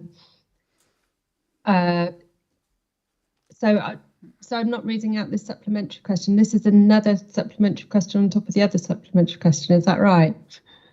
I think the supplementary question changed, I'm afraid. I sent that originally, and then obviously I read your response. What I was a little bit worried about was that it wasn't clear to everyone that this didn't happen automatically. And I think that's what's really key, that residents don't think that they'll be migrated automatically and need to be aware that they need to do that within 12 weeks, or risk losing their legacy terms and being financially out of pocket. Okay, thank you very much for that. Thank you. There is that option to request an advance payment, and they've got 24 months to repay that payment. And obviously we've got the fantastic welfare team who are all now trained in sort of helping people with financial hardship, so they should be able to give advice. So that would be a message to all our councillors if they have any residents contacting them with concerns about the migration to universal credit. We'll be more than happy to help them and point them in the right direction. That's great. Thank you. Thank you very much. Wright. Thank you. Thank you, Councillor Wright. Thank you, Mr. McMillan, for joining us tonight. Please, can you leave the Teams call, but can you continue to watch the meeting via YouTube if you wish?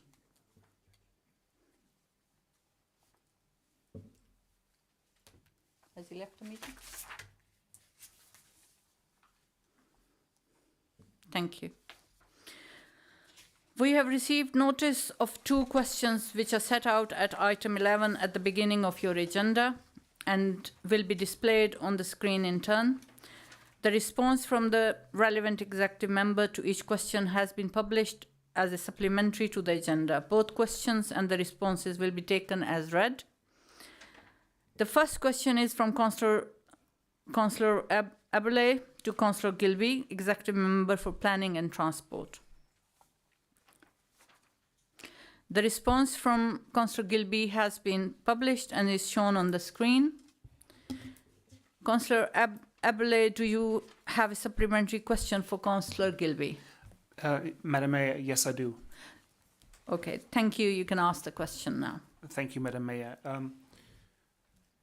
thank the executive member for his... Oops.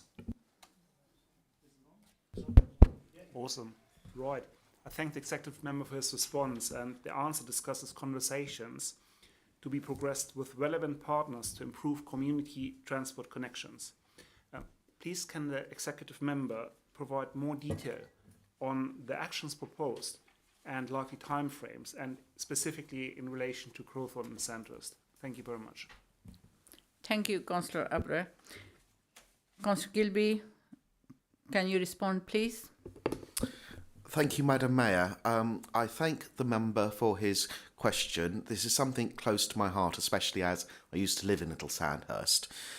In these difficult financial times, creating new or enhanced local services is not something the council can currently afford.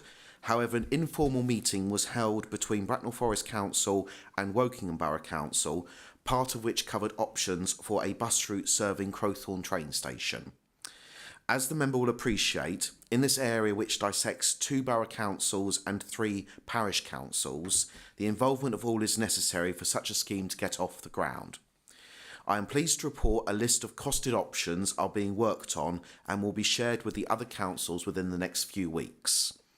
As for Sandhurst, and indeed all areas of our borough, I note that informal consultation for our new local transport plan will start in the next few days, and I would encourage everyone present and residents tuned in to get involved and submit their ideas. Nevertheless, in the meantime, I am most happy to arrange a sit-down with a representation of Sandhurst councillors to talk about their suggestions, and I'm quite happy for us to arrange the details after this meeting is concluded. Thank you. Thank you, Councillor Gilby. Thank you for the answer. Thank you. Moving on to second question set out at item 11 at the beginning of your agenda and on the screen. This has been asked by Councillor Harrison to Councillor Jeffries, Executive Member for Culture, Diversity and Public Protection. The response from Councillor Jeffries has been published and is shown on the screen. Councillor Harrison, do you have a supplementary question for Councillor Jeffries? Yes, please, Madam. Thank you. Ask, please. Thank you. I'd like to thank the executive member for his speedy response. Unfortunately, the response effectively is précédé as zero, nada, nothing, zip. In light of yet another incident of serious fly tipping, this time in Wells Lane in Warfield, will you put residents first by reconsidering the effective refusal to step up the PPP's CCTV capacity, or are you going to continue to give the green light to cowboy waste carriers, given that it's hard to get prosecutions without evidence? Thank you, Councillor Harrison. Councillor Jeffries, can you please respond? Thank you, Councillor Harrison. Thank you, Madam Mayor. I am aware of the recent fly tipping incident. I won't go into detail on that, but an investigation was carried out and some information was found, and we will be following up on that particular incident. In response to your supplementary question, so as debated at the Council in July 2023, we did agree, or I did agree, to review this based on a clear review of the budget, and I remain committed to this. We do recognise the importance of CCTV as a force multiplier and arsenal in fighting fly tipping. However, CCTV is not the only solution in a robust, holistic approach. Where CCTV is in place, it is located at fly tipping hotspots around the borough, but it is not the only tool used in identifying individuals who fly tip. The data gathered shows a reduction in fly tipping incidents from 2022 to 2023 and 2021 to 2022. The recorded number for 2022 to 2023 year to date is 633 incidents, with 714 incidents recorded in 2021 and 2022. This is a reduction of 11.5%. Councillor Harrison may welcome the fact that the executive are in the process of doubling the fixed penalty notice charge for fly tipping, with the exec member decision due on the 18th of December. All perpetrators who are identified will be dealt with through a fixed penalty charge or prosecution. Thank you, Councillor Harrison. Thank you, Councillor Jeffries.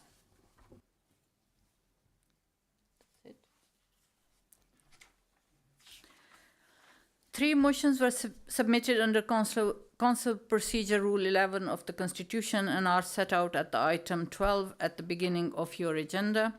Each motion will be moved and seconded, and then we will move into debate. Please raise your hand if you wish to speak. You will only be able to speak once for no longer than 5 minutes. Councillors in the room will be invited to speak first. The mover of the motion will have the right to reply before the vote is taken. If an amendment is moved and seconded, the debate will begin on the amendment. Anyone who has already spoken on the substantive motion can speak again on the amendment. The mover of the substantive motion will have the right to reply at the end of the debate on the amendment before the vote is taken. We will start with the first motion. Councillor Templeton, would you like to propose your motion, please? Thank you, Madam Mayor. I would like to propose my motion. Over the past few years, the government has issued grants to local councils to support their residents most affected by the cost of living increases. A cross-party member welfare team was established in the previous administration and continued into this to review the plans as to where the money should be allocated. I know we are all impressed by the extra support these funds enable for so many of our most vulnerable residents. The funding has been used to provide vouchers in the school holidays for families receiving free school meals. Support worth over £225,000 was given to Bracknell Forest pupils in the 2023 summer holidays. The council supported an additional 1,627 households with grants and referrals for essential living costs during the 22-23 financial year. A further 105,000 has been provided to local charities to extend their support to low-income families. The software LIFT, Low Income Family Tracker, has been used to identify, contact and support many residents who are entitled to claim for benefits provided by the government but have never done so. Many of these were pensioners. Today I received an email from an officer that the welfare saying that the welfare team has now issued codes for supermarket vouchers to almost 900 low-income households not eligible for the government's cost of living payments this time round.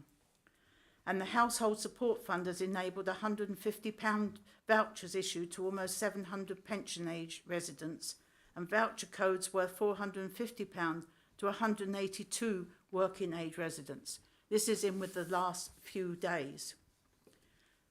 Since 21, the government obviously realised that this funding was desperately needed, and indeed it has made a great difference to so many. But these grants are due to end in March 2024, and the DWP has not confirmed any further funding. None was mentioned in the autumn statement. The high cost of fuel, food, rent, mortgages are still having a huge impact on our residents, and support is still urgently needed. As we are all aware, the council does not have sufficient funding to finance this support itself. I therefore ask council members to support this motion, enabling us to write to the government requesting that similar grants are awarded to continue these awards past April 2024. Thank you. Thank you, Councillor Templeton. I must advise everybody we made a slight error in order of things, so I have to step back a little and request Councillor Bailey, do you second this motion? Yes, Madam Mayor, I second this motion. Thank you very much. Since Councillor Templeton has already spoken to the motion, Councillor Bailey, do you wish to speak or reserve? I'll reserve, Madam Mayor. Thank you.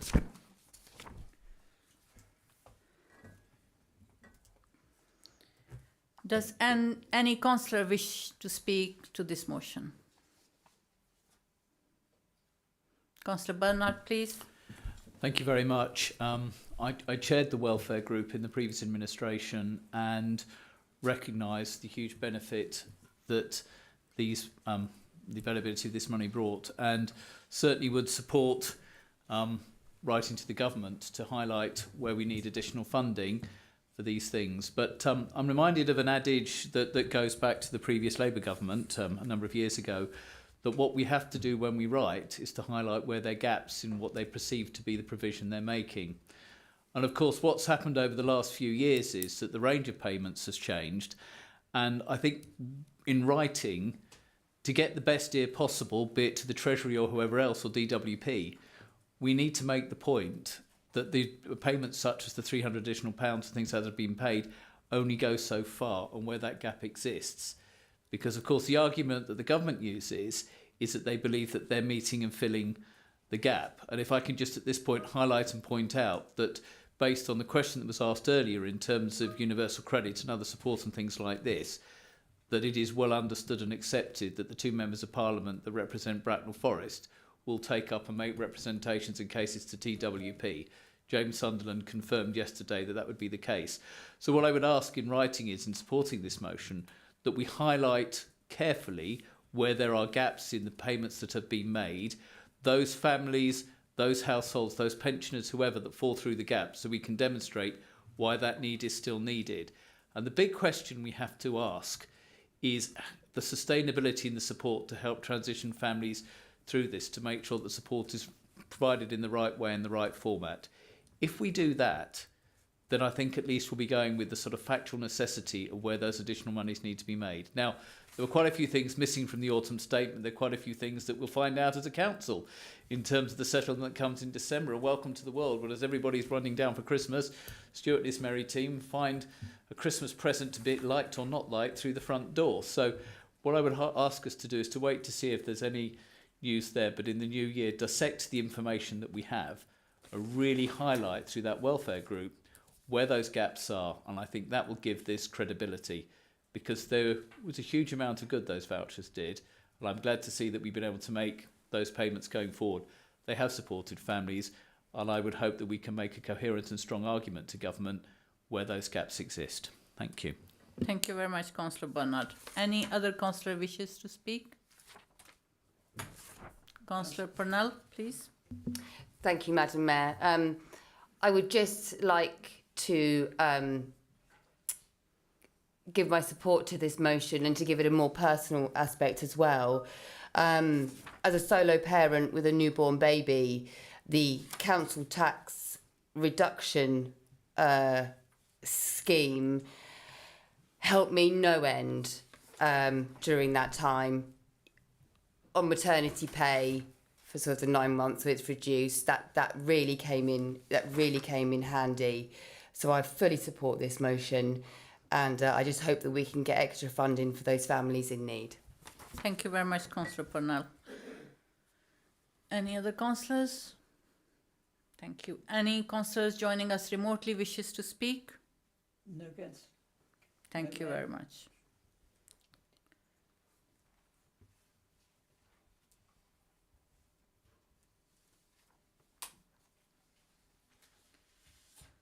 Councillor Templeton, do you wish to sum up?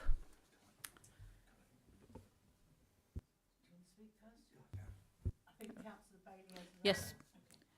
Councillor Bailey, please. Thank you, Madam Mayor. In seconding Councillor Templeton's motion, I'd like to first comment very briefly about the cost of living crisis. And to do that, I draw from a recent report published by the Carnegie Institute earlier this year. It makes for a very sobering reason. Beg your pardon, can you hear me now? 1 in 6 people by early 2023 were less able to exercise, 2 in 6 less able to afford a healthy diet, and 3 in every 6 much less able to partake in the norms of society than they were a year ago, just a year ago. Eating out with friends or family is no longer a sensible option for most. The cinema has become unaffordable to half of society. At the extremes, a growing number in the most recent winter talked of being frozen cold to the point of feeling ill, too scared to turn on the heating. Corroborating the findings of the Carnegie work, the 2023 UK Living Standards report from the Resolution Foundation showed that most children with a brother and sister in the UK now go hungry at least once a week. Even the well-off are now affected. More than a fifth of people in families with a household income of £70,000 a year or more say they are now finding it hard to maintain a healthy diet as the cost of food, rent or mortgage, fuel and many other essentials soar in price. There is little sign of prices falling, just a vague hope that they will soon rise less highly. More people are becoming physically ill and anxiety is increasing. Families with children are especially badly impacted. 2/3 of parents say that they are less able to participate in leisure activities in 2023 as compared with 2022, which will include taking their children on annual holiday. Even before the cost of living crisis began, more than 1/3 of all British families no longer had an annual holiday because they could not afford one. This is a real and urgent crisis. Without the Department of Work and Pensions funding, our council is unable to provide the level of support required. The current grants are due to end, as the leader has said, in March 2024. I therefore support this motion. We need to make a strong and persuasive case for the government to renew the DWP grants from April 2024. Thank you, Madam Mayor. Thank you, Councillor Bailey. Do you wish to sum up, Councillor Tempton? Yes, I do. Thank you. I had a council surgery early today and a pensioner came in to tell me what the 150 voucher he just received actually meant to him, and just listening to the difference that it actually made when he went to the shops and what he was able to do with that to provide himself, he reckoned, for a month's food, he reckoned he had for that voucher. It was sobering.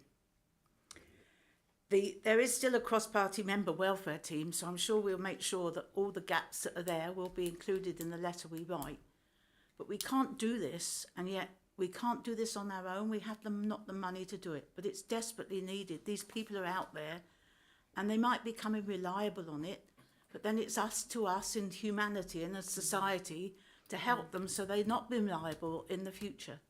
And at the moment they're depending on it. So I ask you to support this because we need to get out there and we need to ask this government to give us the funds we do desperately need, and we need them as soon as possible, and we certainly need them after April 2024. Thank you. Thank you, Councillor Templeton. The motion is set out on screen for a vote. The Democratic Services Officer will count the vote for councillors in the room, so please make sure your hand is clearly raised. Only those in the room can vote. Please raise your hands if you support the motion. Thank you. Madam Mayor, that is carried. Thank you very much. Now we move on to the second motion. Councillor Ablay, would you like to propose your motion, please? Yes, Madam Mayor, I would like to propose the motion as in the agenda. Thank you. Councillor Zahiruddin, do you second the motion? Yes, Madam Mayor, seconded. Thank you very much. Councillor Ablay, would you like to speak to the motion? Yes, Madam Mayor, I would like to speak on the motion. Please, thank you. Why I would like to raise this motion, it is to ensure all children across the borough do not come to harm on their way to their schools, especially pupils arriving on foot, push bikes or scooter, which are easily brought into dangerous situations by fast, inconsiderate drivers, bad visibility caused by vegetation, parking, lack of space for parallel modes of transport on our roads and sidewalks. As one of the councillors for Bracknell Forest Borough representing Crowthorne, I have received complaints on the road safety for all pedestrians during school drop-off and collection hours from residents. The matter appears to be mainly caused by parents driving their children to and from school and or other impatient drivers, due to the overcrowding caused by parents on roads leading up to schools, in this specific case to Edgeborough School. However, dangerous situations for our children are not limited to Crowthorne, but in this specific example, a car mounted a pedestrian pavement during drop-off hours at speed to catch a green light against oncoming traffic on the junction of Sandhurst Road onto Pine Hill Road. On Edgeborough School Road, there is also, for example, a dangerous hidden dip on Grand Road just shortly before the school gates, where visibility is clearly an issue on both sides of the steeply rising road close to the school gates, where cars are parked up tightly, turning whilst pupils go or come from their school. Hence, a 20 miles per hour speed limit or other traffic calming measures on roads leading to schools in our borough should be a cost-effective step to more road safety for pupils and all residents alike. Please note that Richard Curtin, TLRL Director, told the Sunday Times in July 2021, current guidance and regulation around 30 miles per hour default on roads is completely out of date. We need to be thinking about 20 miles per hour.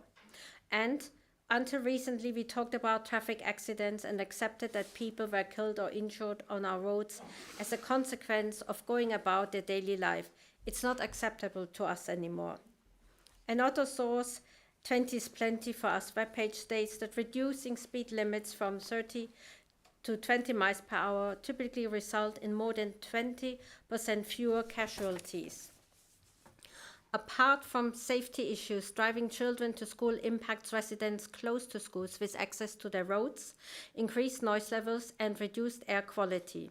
Since air quality is a crucial point of this new council with its aim to be carbon neutral by 2050, and in its own 2022 Air Quality Annual Status Report, ASR, stating that the B3348, including Crowthorne High Street and Sandhurst Road in Crowthorne, are amongst the highest areas of nitrogen dioxide and O2 pollutions in the borough. It is time for change, and of course, this is not carbon dioxide, CO2, but is nevertheless air pollution. Hence, the introduction of a 20 miles per limit and alternative traffic calming measures such as safer crossings, double yellow lining, etc., hopefully will encourage also more parents to let their children walk, cycle or scooter to and from school.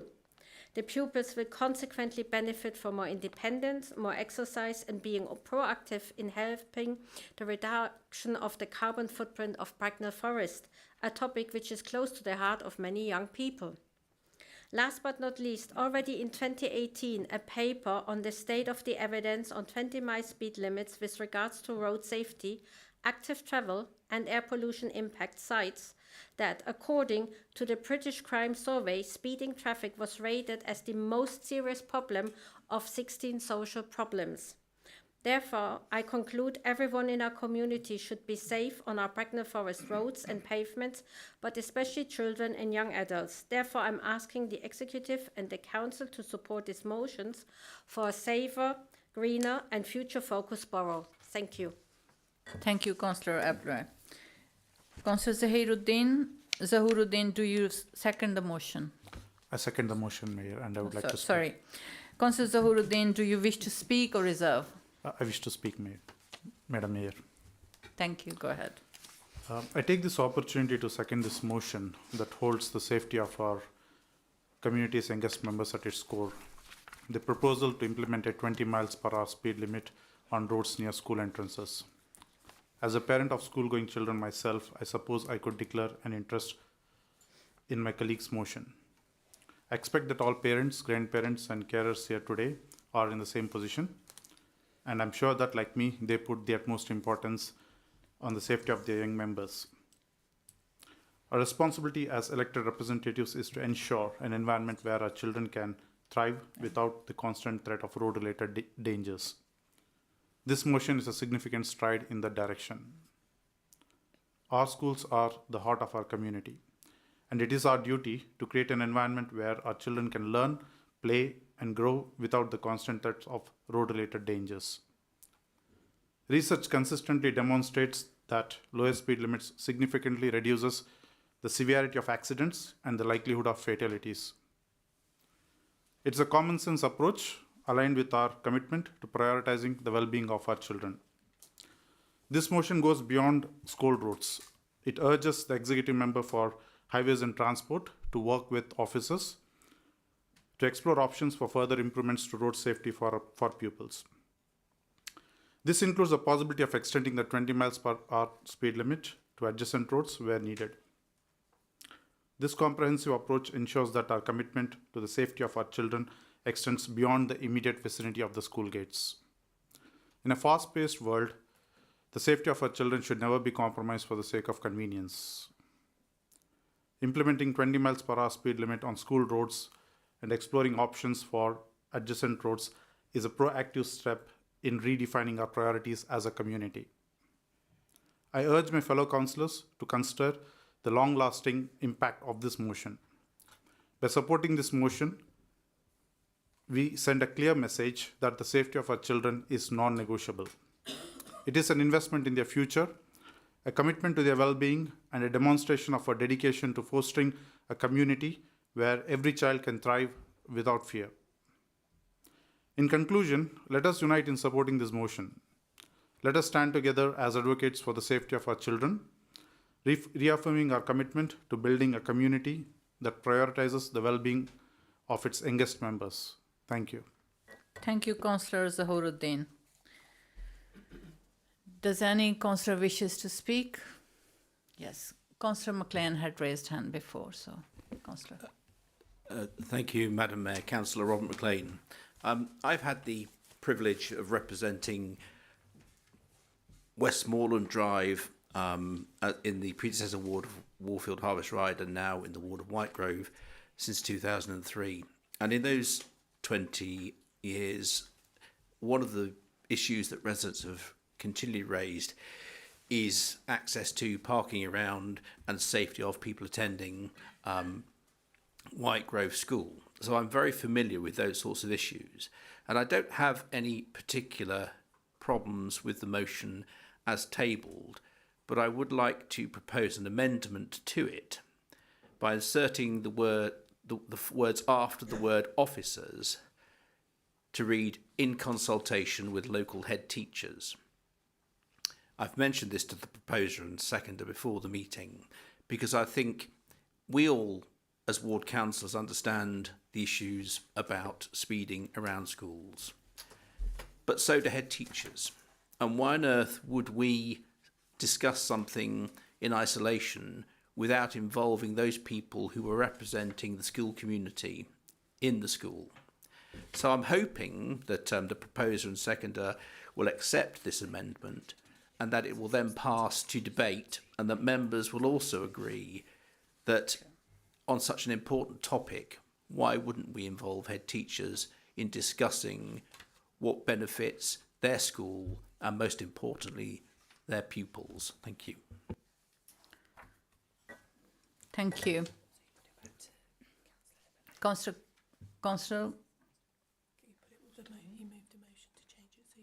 Okay. Councillor Abre, do you agree the amendment? Sorry. Yes, I do agree with the amendment, Madam Mayor.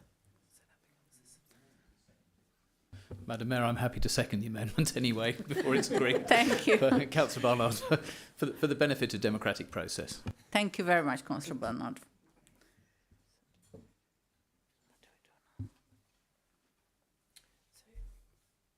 She's accepted the amendment, so now it becomes a substantive motion. So she debates it again? So you start debating that as a substantive motion. Okay. Is that councillor going to ask question or? You now open a debate against that, and then Okay. it's a substantive motion. Okay. Thank you very much. So since it is now a substantive motion, I am open to debate. Any councillor wishes to debate? Councillor Barnard, please. Thank you very much, Madam Mayor. So, over a number of years, I had the privilege of visiting the schools across the borough.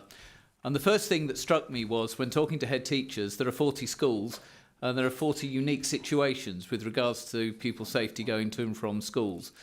And I think it's worth noting, as far as I'm concerned, that there are a number of factors that need to be taken into account. And I think we should be clear, and this came forward in a briefing yesterday, that this discussion is about discussion in principle, and I hope will inform future budget decisions and discussions as we go forward, because I'm supportive of the motion, but I think we need to go and think wider than just the issue of 20-mile-an-hour speed limits.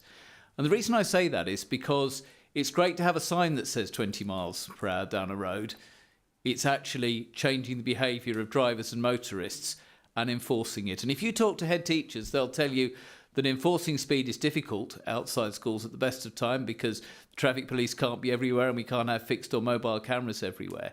But what they'll also tell you is that there are a number of other issues. Firstly, it's inconsiderate parking.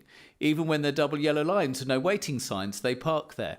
Now, funnily enough, there are actually some planners that think that having parked cars actually slow traffic down, which is why, sometimes you see that. But I can tell you, I once witnessed an accident outside a primary school. The motorist wasn't speeding, but the child emerged from between two parked cars on double yellow lines and no waiting. So I think we've got to be very careful that when we look at this, we take a holistic approach, we look across all the schools.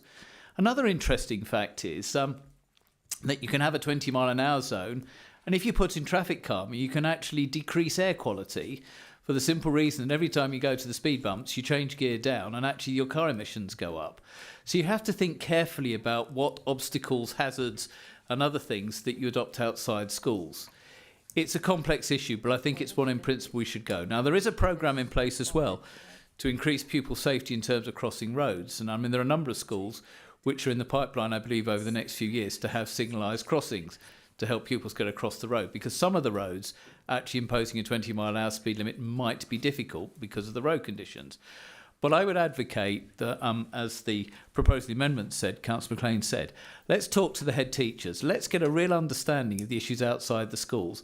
Let's also go to those schools where, traffic improvements have taken place in the past and understand how successful they've been and what they've actually done to improve the situation.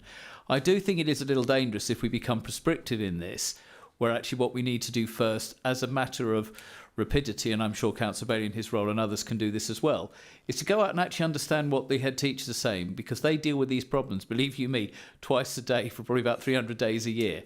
It is difficult. Now, the final thing to say is we do like to encourage children to walk to schools. We do like to encourage children to take sometimes, the walking bus principle from nearby car parks. But I think we also have to recognise that there are some parents who need to drive their children to school, and we need to make sure we accommodate them because they're going on the way to and from work.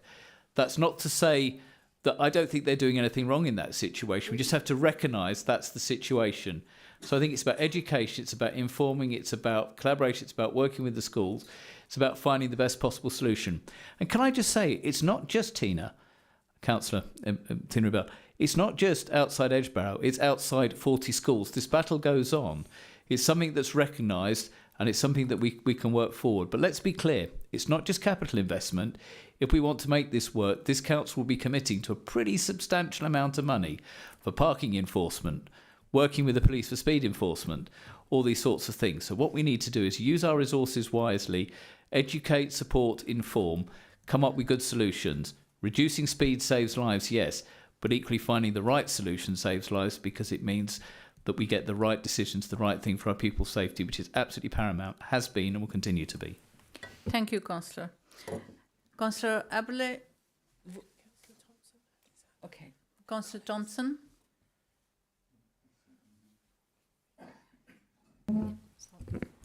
I'm very pleased to support this resolution. I was involved in a neighbouring authority back in 1980, commencing a 20-mile-an-hour speed policy for roads, when the council in those days retorted, unless the traffic is already moving at 20 miles an hour, you cannot put in a 20-mile-an-hour limit. I am pleased to see that the political world has moved on since then, and other authorities are also taking a proactive approach to the safety of our children, and for that matter, adults as well. Thank you very much. Thank you, Councillor Thompson. Councillor Collins, please. Thank you, Madam Mayor. I'm not sure that there's much I can add now, just to say that I have two schools in my ward, Warfield C of E Primary School and Binfield C of E Primary School. I have been contacted by residents who do have the same road safety concerns that we've been hearing about already, not just speeding, but also the inconsiderate parking that Councillor Barnard talked about. and I'm aware that there are similar concerns in Binfield and obviously across the borough. It's not always easy to travel at high speeds at school drop-off and pick-up times due to the sheer volume of traffic.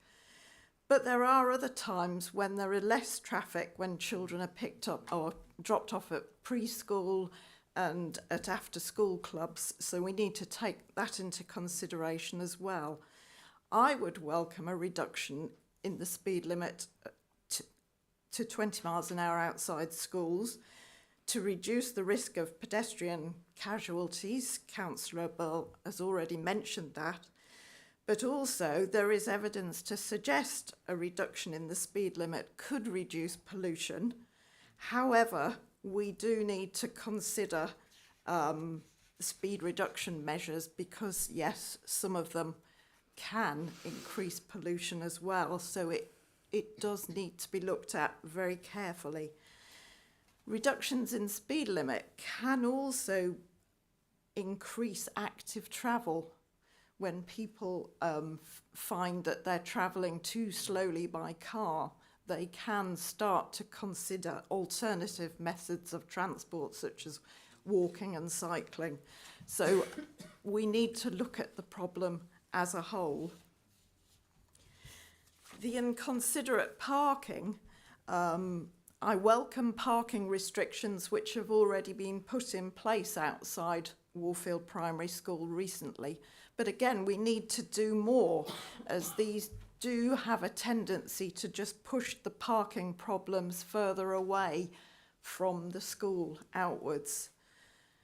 Again, I recognise that some parents do need to drive, parents and carers. So we do need to consider looking at reducing the traffic around our schools by encouraging more people to walk. And I agree that we need to consider that with the school, not just at the council ourselves. For the reasons of road safety improvement and for the benefits mentioned, I welcome this motion. Thank you. Thank you, Councillor Collins. Councillor Gilby, please. Thank you, Madam Mayor. I really just wanted to start off by commending the members for Crowthorne and Sandhurst for this really excellent motion, subsequently amended. I think part of the strength of this motion, I think, really ties in with what Councillor Barnard said and what Councillor Collins just said. There is no one-size-fits-all solution to this problem, and that's why I really respect the logic that Councillor McLean deployed today. I think part of this effort has to involve that consultation, and I certainly commend the amendment as has been put forward. I would obviously assure everyone in this council chamber that this is something that the team has been very conscious about already, but I certainly welcome the encouragement that the council will provide and the great force that this motion will provide if indeed we all agree to it. So I really just want to thank everyone for their comments. This is an ongoing conversation. Let's get the work started. Thank you.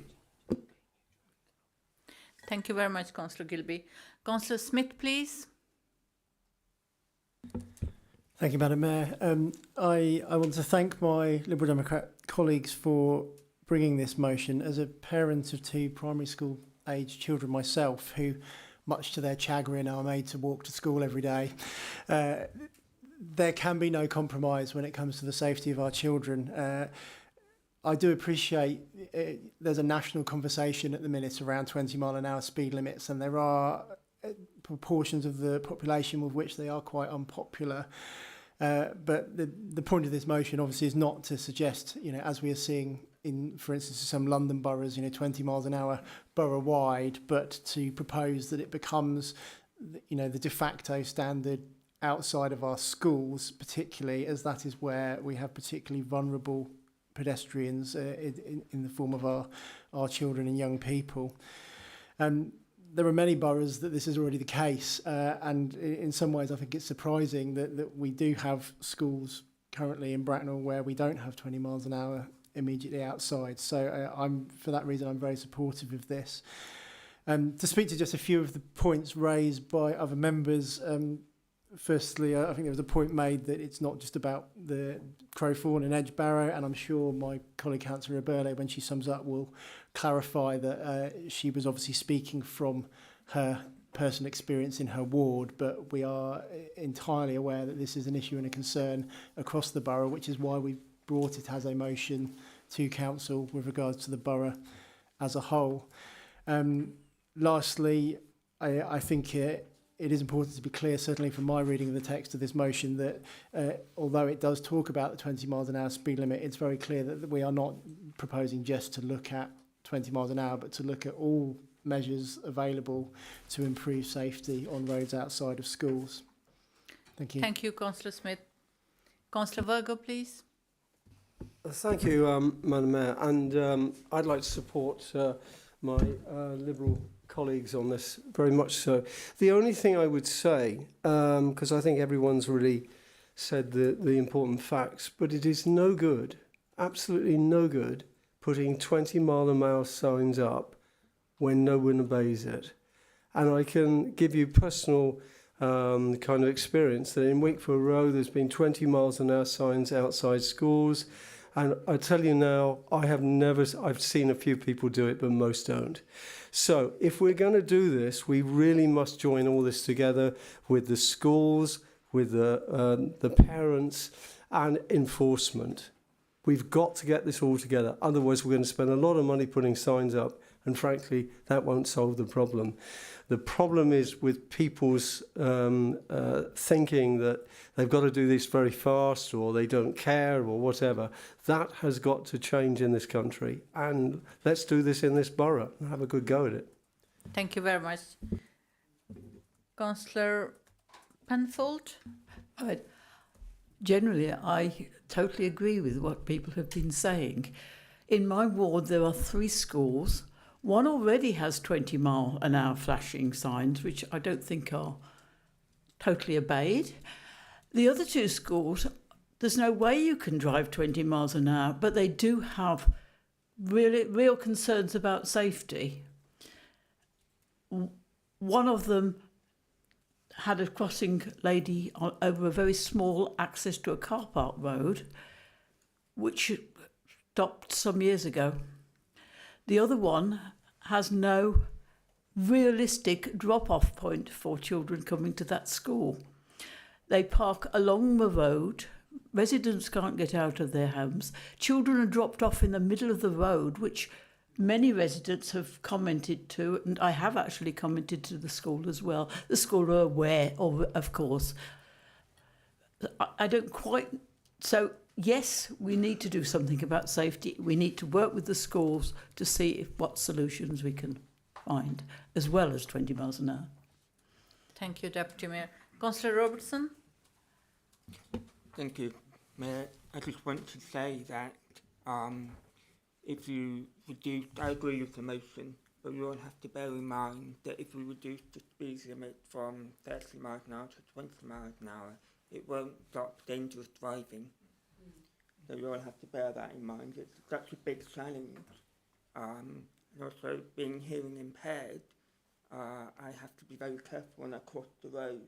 So I'm very observant of traffic around me because I can't hear. And if a car just suddenly comes up, it's quite frightening. So I do appreciate that we all have to make sure people are safe, and it's just a tremendous challenge for everyone. Thank you. Thank you very much, Councillor Robertson. Now we'll go to online. Councillor Hayes. Yes, good evening and thank you.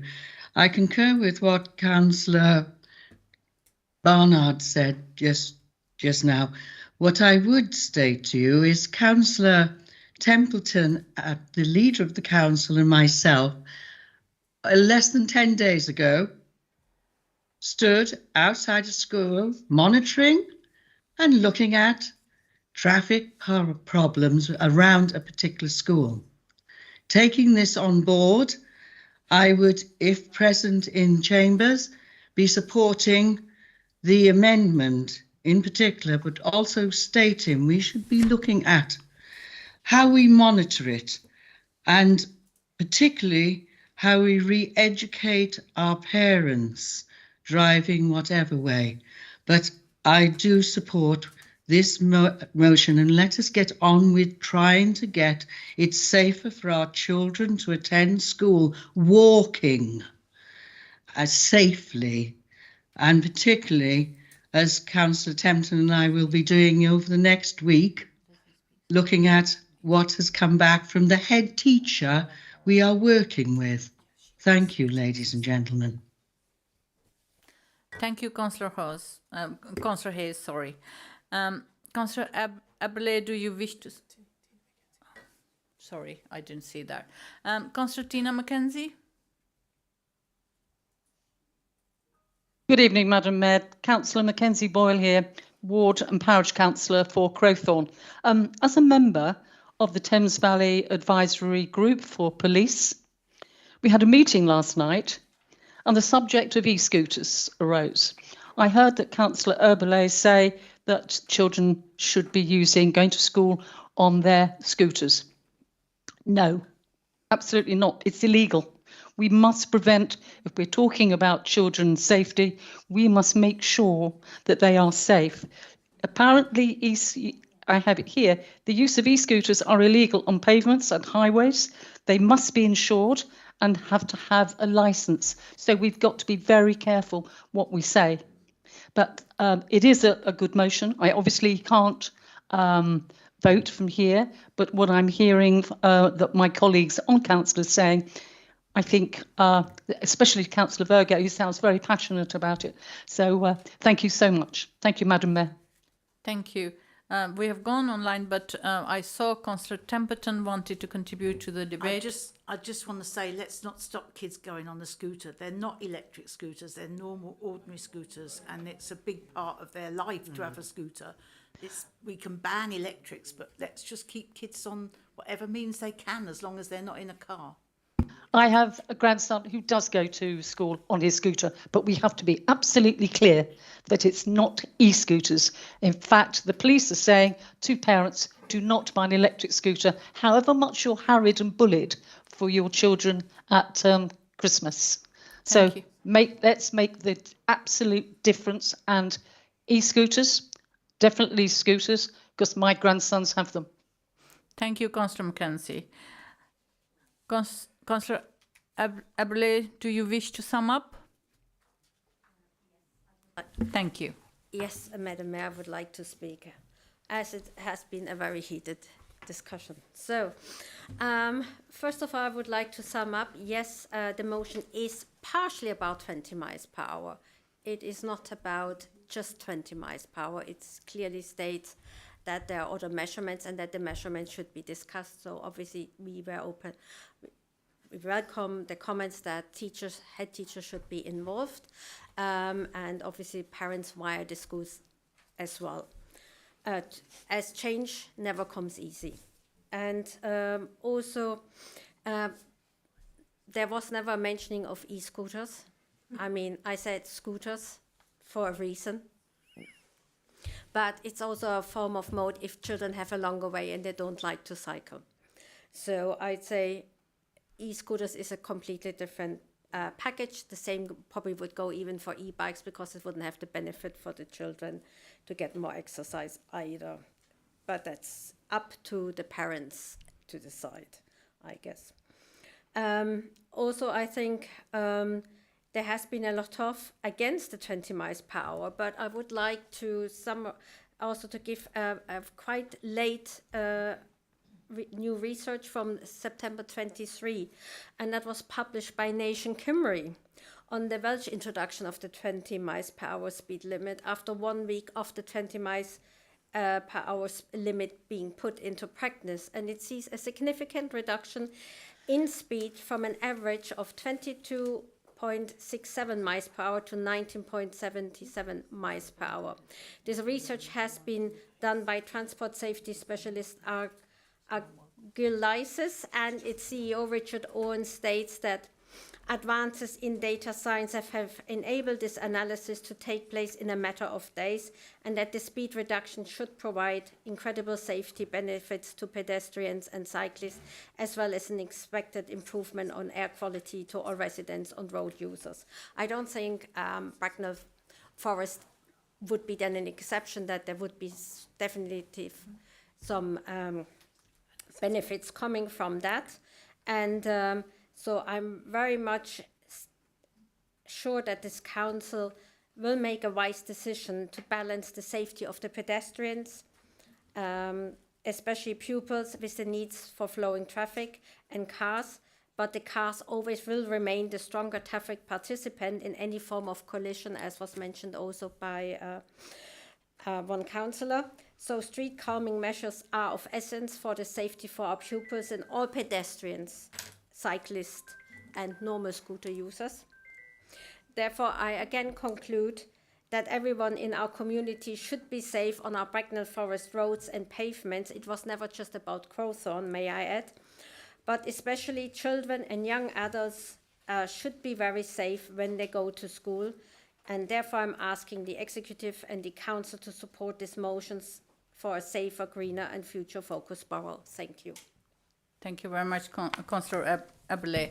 I saw Councillor Bernard's hand going up, but because it's been already summed up, unless it's a point of order. Well, it was a point of order, Madam Mayor, because I wasn't aware in debate anyone had spoken against 20-mile-an-hour speed limits, and I just think that was, we hadn't had violent debate against, and I just think it was to put the record straight. Then I'm not aware of anyone speaking against that aspect of the motion.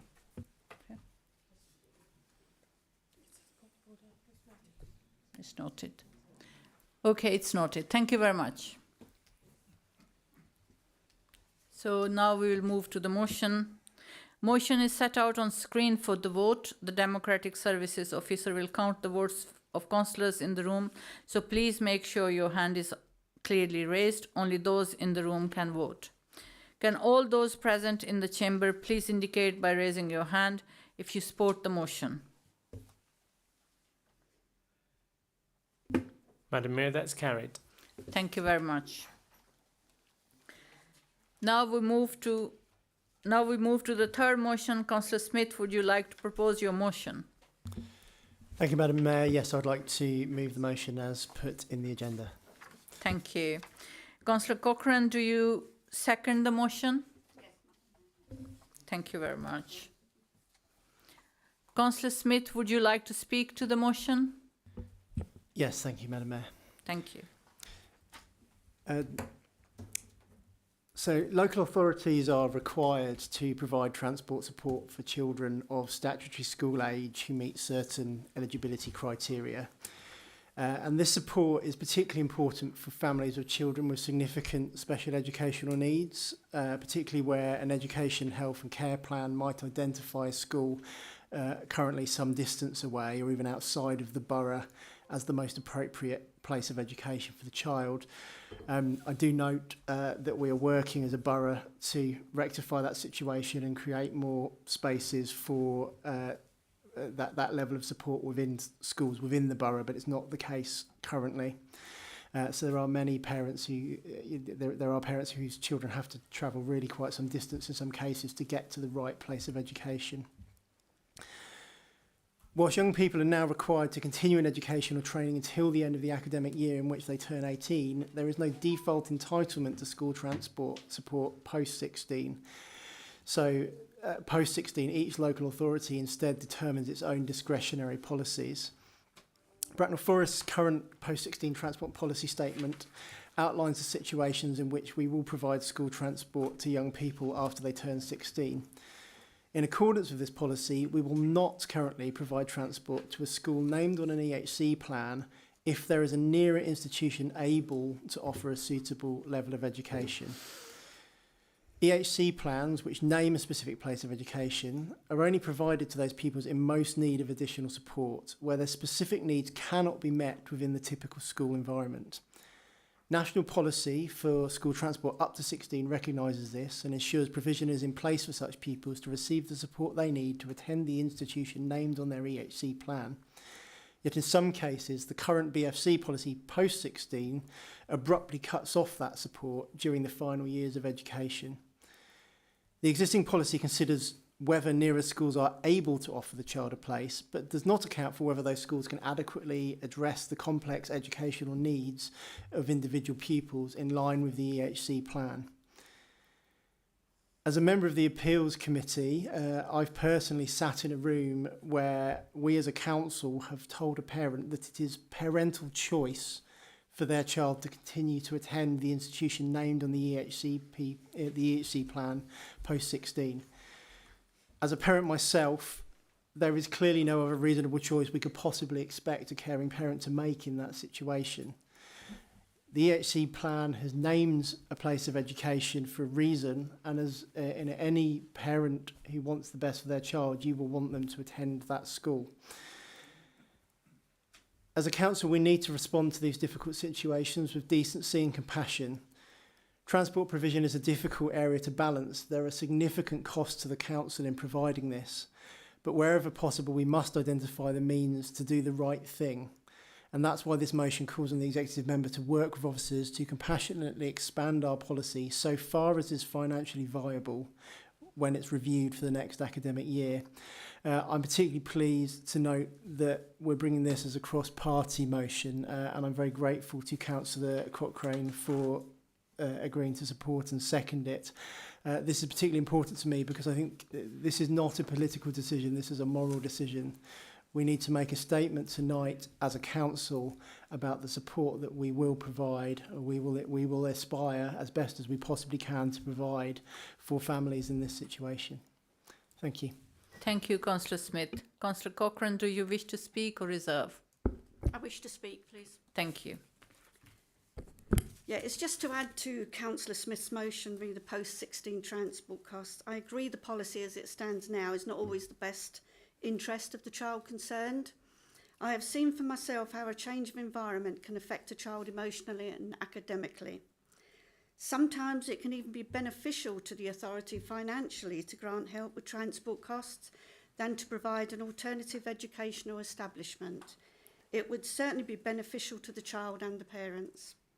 I feel we must look at each case individually to try and make changes to a policy that is far too rigid, thus ensuring the child has continuity in the establishment where he or she can continue to thrive. Thank you, Councillor Cochrane. Does any councillor wish to speak? Councillor Bernard? Thank you.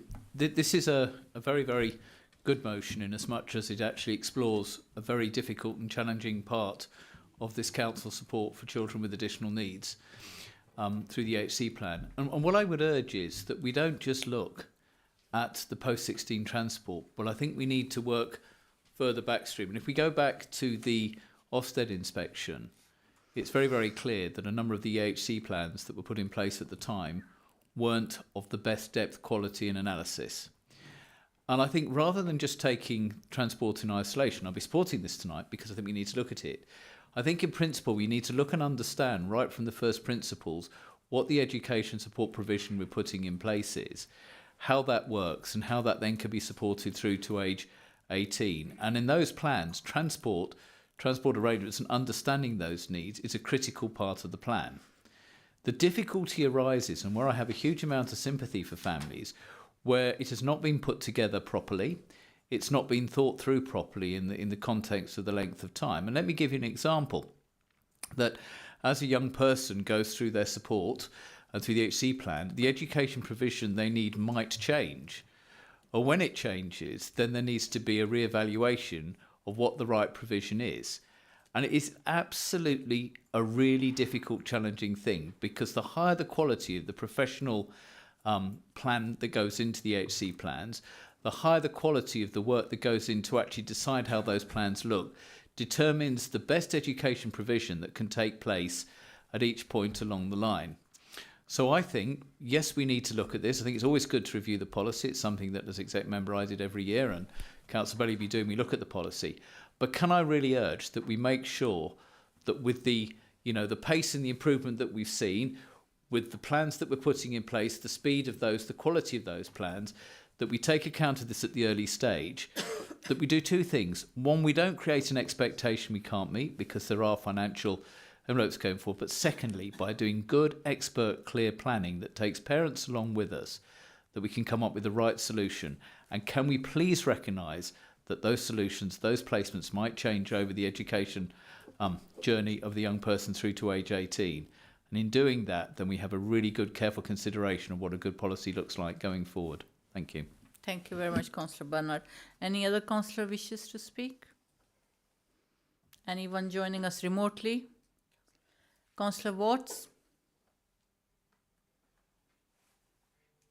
Hi, yeah, I just wanted to speak in support of Councillor Cochrane's motion because a lot of children under EHCPs have difficulty with transition, and having to change schools simply due to transport problems it can change a lot of things about their education, and it can throw them off and they have to restart all over again. So I'm fully in support of this. Thank you.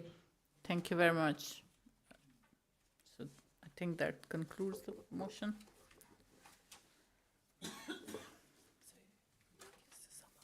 Yeah.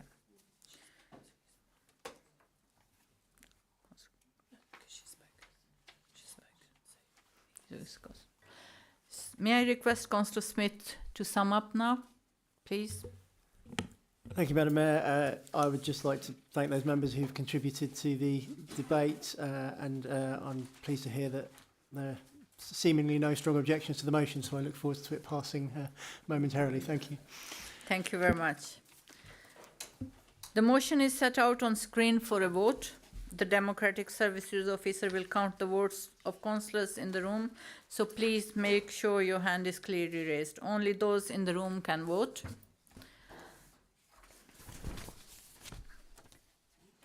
Can all those present in the council chamber please indicate by raising your hands you support the motion? Thank you. That was carried. Thank you very, very much. That brings us to conclusion of this meeting, very positive meeting, I must add. Thank you everyone for attending this evening. I now declare this meeting closed.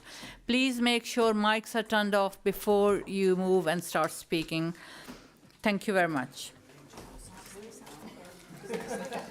Can you stay? Can you please